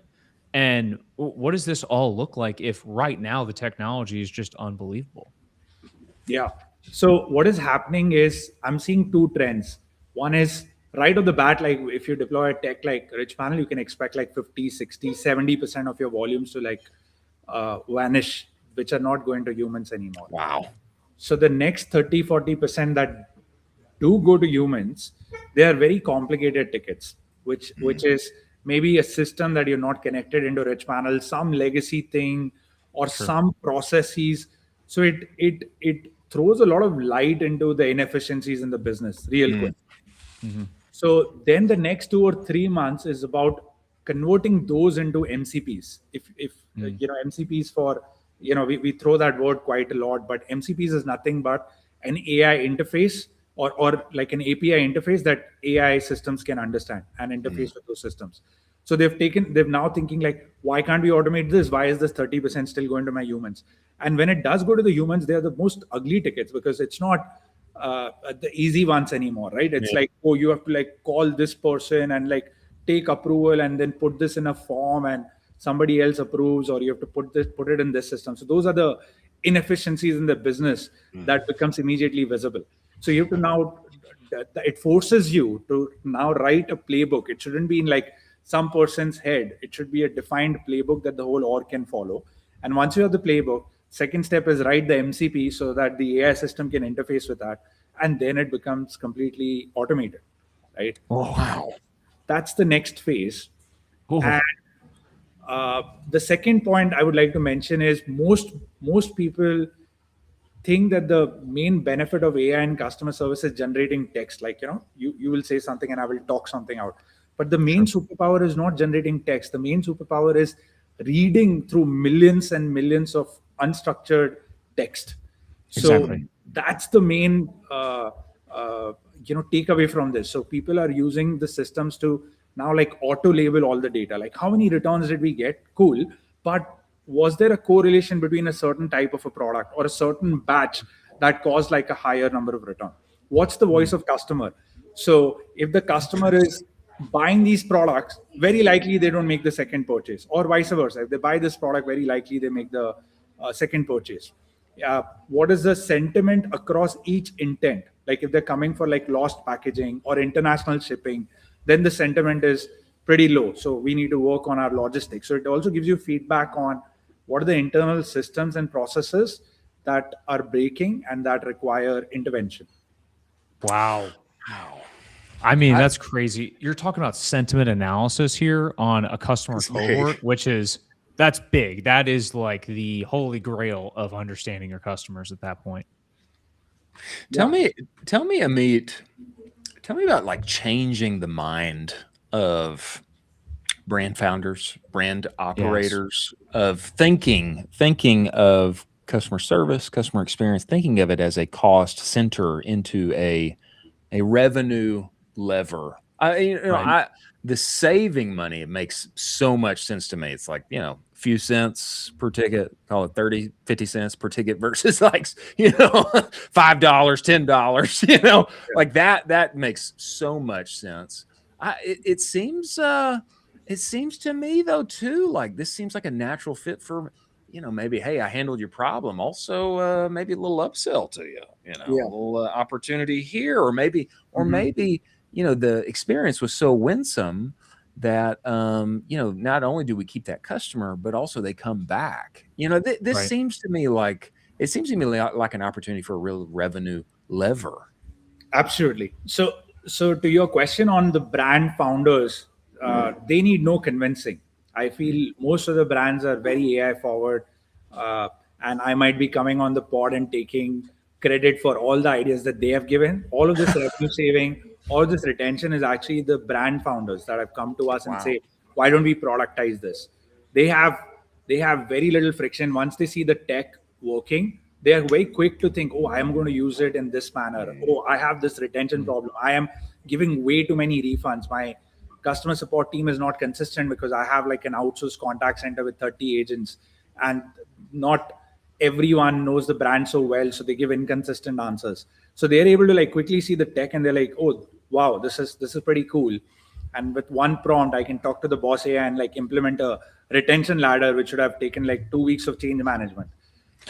So they are very quick to adapt. There is a little bit of mindset shift for the frontline people. So because traditionally the CX software is bought by head of CX, head of agents, head of customer support teams, and you can imagine that if they are managing a team of like 50 agents today, this is a difficult conversation to have, because you're not going to need so many people going forward, and you'll have to reallocate those resources into some other work. So that's where the conversations get a little bit tricky. We have it's one of the most loved brands we know without naming them. So they went live. The AI, blew their minds because it was doing so well. And then they disabled it on live chat. They only enabled it on a few channels. So we were like, hey, why did you do that? So they are like, because we need to keep our people busy and, like soften the blow. So you have like, it's different kind of, when it works, it's beautiful. So you have other kind of difficult conversations you need to have. Wow. Interesting. That's unbelievable. Interesting. Wow. Well, Amit, it seems like this is built for the future of D2C and e-com as teams shrink and efficiencies become more and scope increases. It's I have to say, a year ago, even just 6 months ago, customer experience and customer service was one of the places that made the most sense for AI to be involved. Yes. It was also one of the places where I liked to see it least, just based on some unfortunate experiences that I had personally. But it really seems like, man, in the past year of time, man, there has been a great development here. And it feels like you guys are enabling and building capabilities for the future of e-commerce. One-man brand from 7 figures to 9 figures and beyond. It seems like you're like custom fit for winning in this new era of e-com, man. Yeah. In fact, AI is beating humans in CSAT across all the brands. Like, that's crazy. 48 out of 50 brands, they will have the AI beating humans in CSAT. But the most common theme when they give AI feedback is on the lines of what Chris just said, is they will say that thank you for being so human, and I hate the other companies who use AI because there is a stigma. But little do they know that they're leaving this review for the AI. Yeah, exactly. So, and our brands are also very smart. So like a couple of head of CX came to us because they reviewed a few conversations where customers realized midway that they're talking to the AI, because it spooks them off when the email replies are like so quick. So on email and social media, we add like a random delay of 4 to 10 minutes. Like it's a setting. You can just like toggle it on so it feels human. And then they give reviews thinking they're giving reviews to the AI, where they're actually criticizing the other brands that use AI. Like them. So thank you for staying and keeping real humans on the job. That's the feedback they leave for this AI. Isn't that awesome? Wow. Isn't that crazy, Colin? That's wild. But that's the stigma, right? Like if they get bad service, they're immediately thinking, oh, it's AI. But it's not AI. It's just AI done badly. But exactly, that's the stigma you have. Fascinating. Wow. Yeah. I mean, tell us this.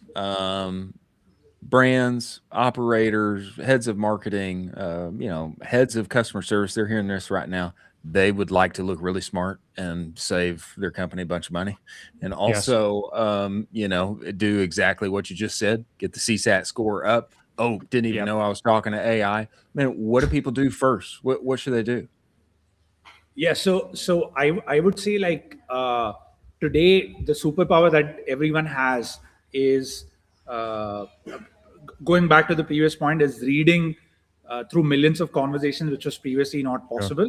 So use that technology, because today, whether it be like Richpanel, whether it be like any of our competitors, they offer an MCP integration. So you can, it should be a practice in every business to have this like voice of customer report, where you're able to like extract these details and see what are the detractors for my customers, like what drives them away, what keeps them happy. So you can like double down on it. That's where durable brands are created, with operators that are obsessed with creating customer delight and repeat purchase. So this is a very good source to give you that information. So that's like step one, is what I would do, because utilize the technology which allows you to read through millions of conversations, which was not previously possible, and it's very cheap. So go through that.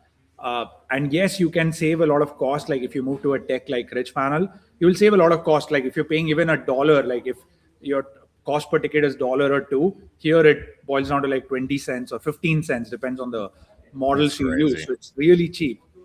And that's just like the immediate benefit. But the bigger benefit is like, how do we come up with like subscription save offers? How do we reduce the refunds? How do we reduce the cancellations? Can we upsell this customer with different things? Can you do product education after you buy the thing? You can really do marketing for one by using a technology like this. Segment of one. It's getting like as cheap as sending an SMS. So why not like have like a very personalized marketing instead of sending you both different things? Instead of sending you both the same marketing message, I could like really personalize it based on your history. So that's where I see it is going and converging in the future. Yeah. Incredible. I think everybody should go to richpanel.com and find some time to talk to the team over there. Maybe even Amit will show up on Every person that shows up from the Ecomm Cowboy podcast, Amit will be there on the call. All right, there we go. Let's go. Okay, I'll try to be in as many as possible. Yeah. There we go. I love it. Amit, we appreciate you making the time to join us. Appreciate you being a partner here of the show, and we appreciate what you're doing in the space, enabling all of us to win. Thank you. Thank you for joining us. For creating this pod. I love both of your guys' energy. So thank you for creating this awesome gem, and we love partnering with you. So thank you for allowing us. Awesome, brother. We love you, man. Look forward to having you back.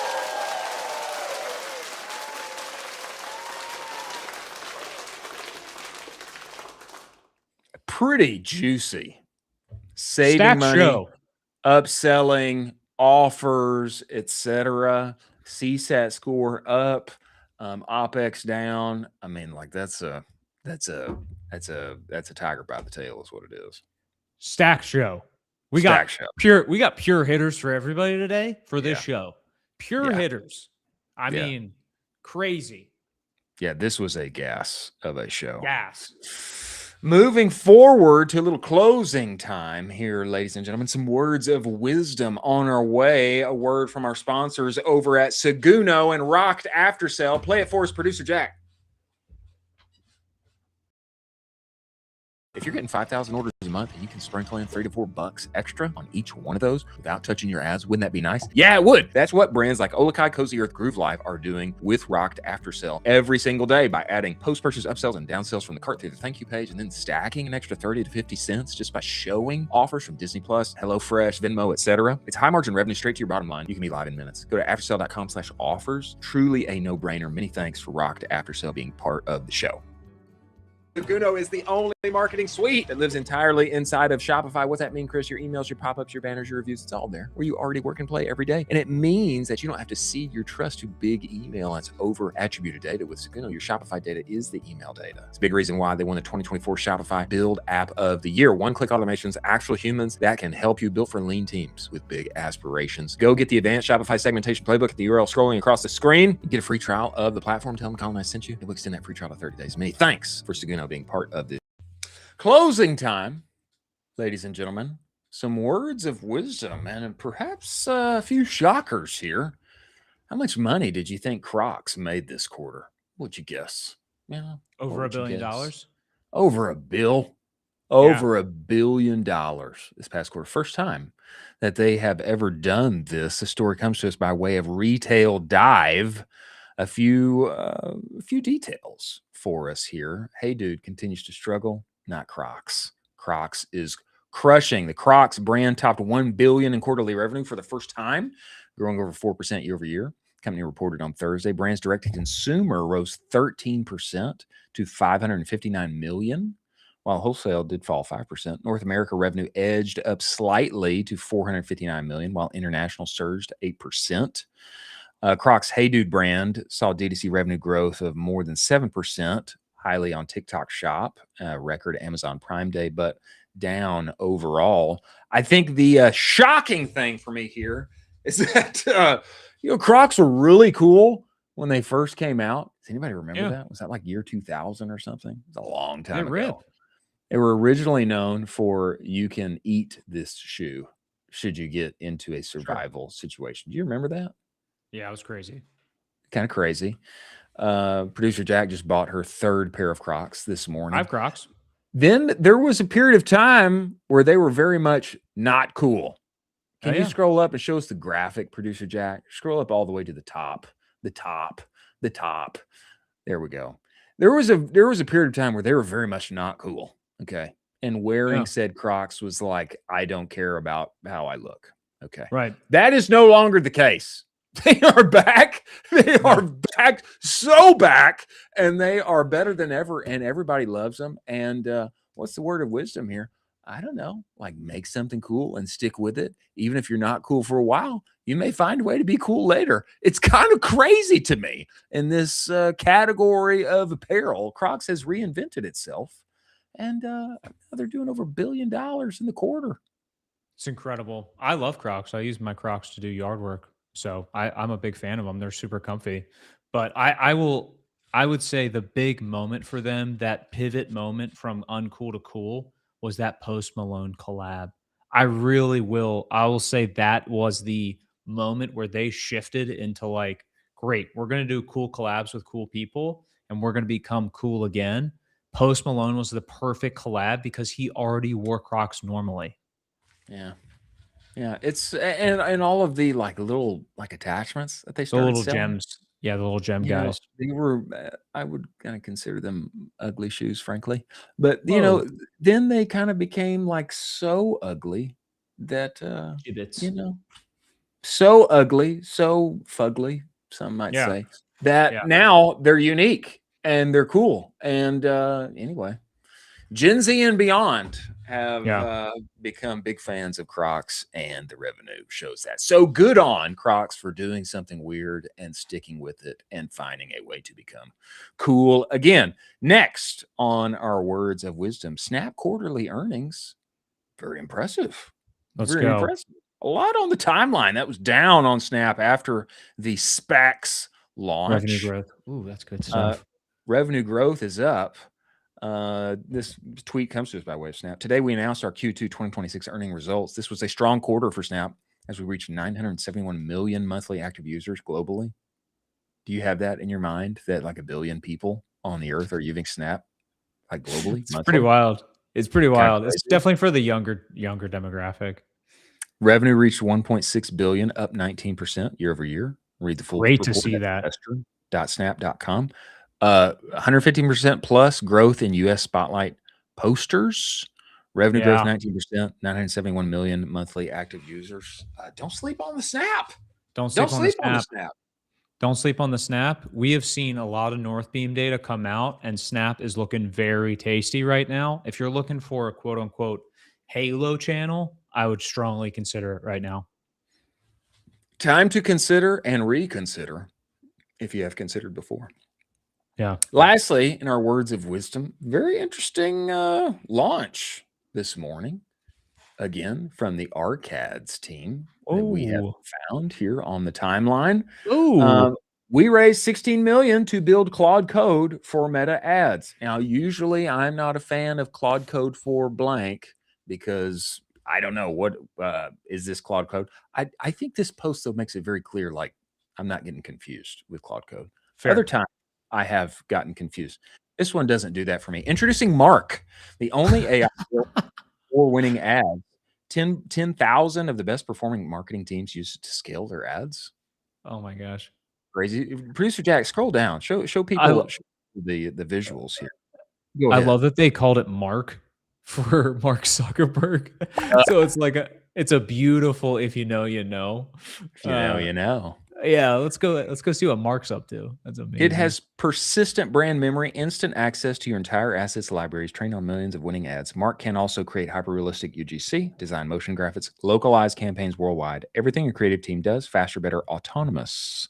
Today, we're releasing it to all Arcads users. Let's watch the video. Can you back it up to the beginning? Sound on, Producer Jack, and let's see what Mark does.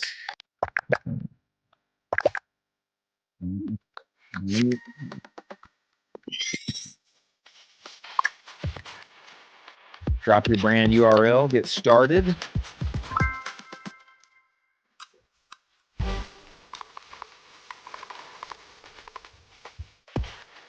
A great video. Grape's competitor ads. What's that related to them? Recreate for your brand.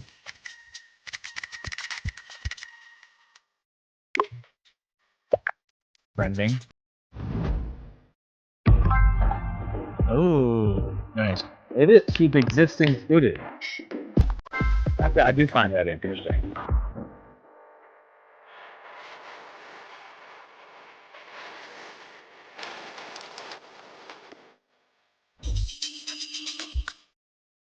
Oh, Christian.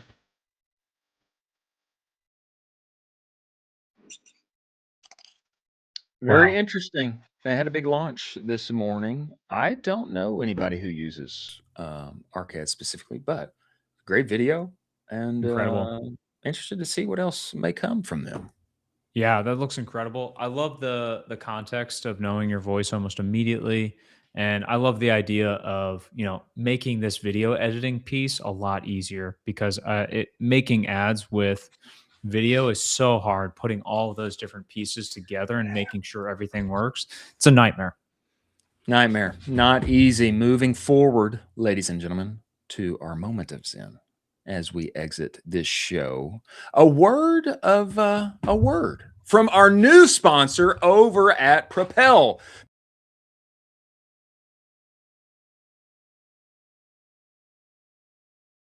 I'm sad. Oh, there I am. There I am. People are the most important part of your business, and finding real A players is hard and incredibly time consuming. Is it not? Yes, it is. Propel is the best recruitment agency out there for e-com brands and agencies, for marketers, operational specialists who source talent from the US, Latin America, and beyond for some of the best companies in our space. We're talking video editors, graphic designers, media buyers, and more in Latin America, to managers, directors, heads of departments, and VPs in the US. They can help you build the team you actually need to scale faster. The best part is they work on performance, okay? You only pay a one-off fee once you hire someone, so there are no retainers and no ongoing costs, okay? Every hire comes backed by a 3-month guarantee. So if you're an e-com brand or an agency owner looking to build a great team, I recommend them. Go to wearepropel.com/ecom-cowboy-propel. If you mention Ecomm Cowboy, you're going to get 10% off your first hire. Many thanks for Propel being part of this show. Now for our moment of Zen. Let's hit it. You ever gone for a walk in the Middle Ages before? You ever done that? No, not in the Middle Ages. Oh, beautiful. You should. And you Oh can. My gosh, incredible. With Grok Imagine, you can. You can go for Oh a my walk gosh. in the Middle Ages. As we exit this show, a final word from you, Colin Dougherty, as we depart, sir. Get ready for the new Elder Scrolls game, because it's going to be a lot like this. And if anyone wants to talk Elder Scrolls with me, I'm a bit of a nerd with it. So hit me up. Colin One Shot Dougherty is available. Many thanks to TJ Bongiorno at the Outgoing Company for joining us front of show. Many thanks to Derek Brown, founder and CEO of American Spin, Josh Haskins, CEO of Hollow Socks, and Amit, CEO of Richpanel, for joining us on the show today. Many thanks to Slash, Propel, Richpanel, Intelligence, Northbeam, Seguno, Postscript, Rocked, Aftersale, Sati, Proxima, Universal Ads, Ty, and Trend Track for making this show possible. Thank you for joining us. We will see you tomorrow. Catch you on the other side.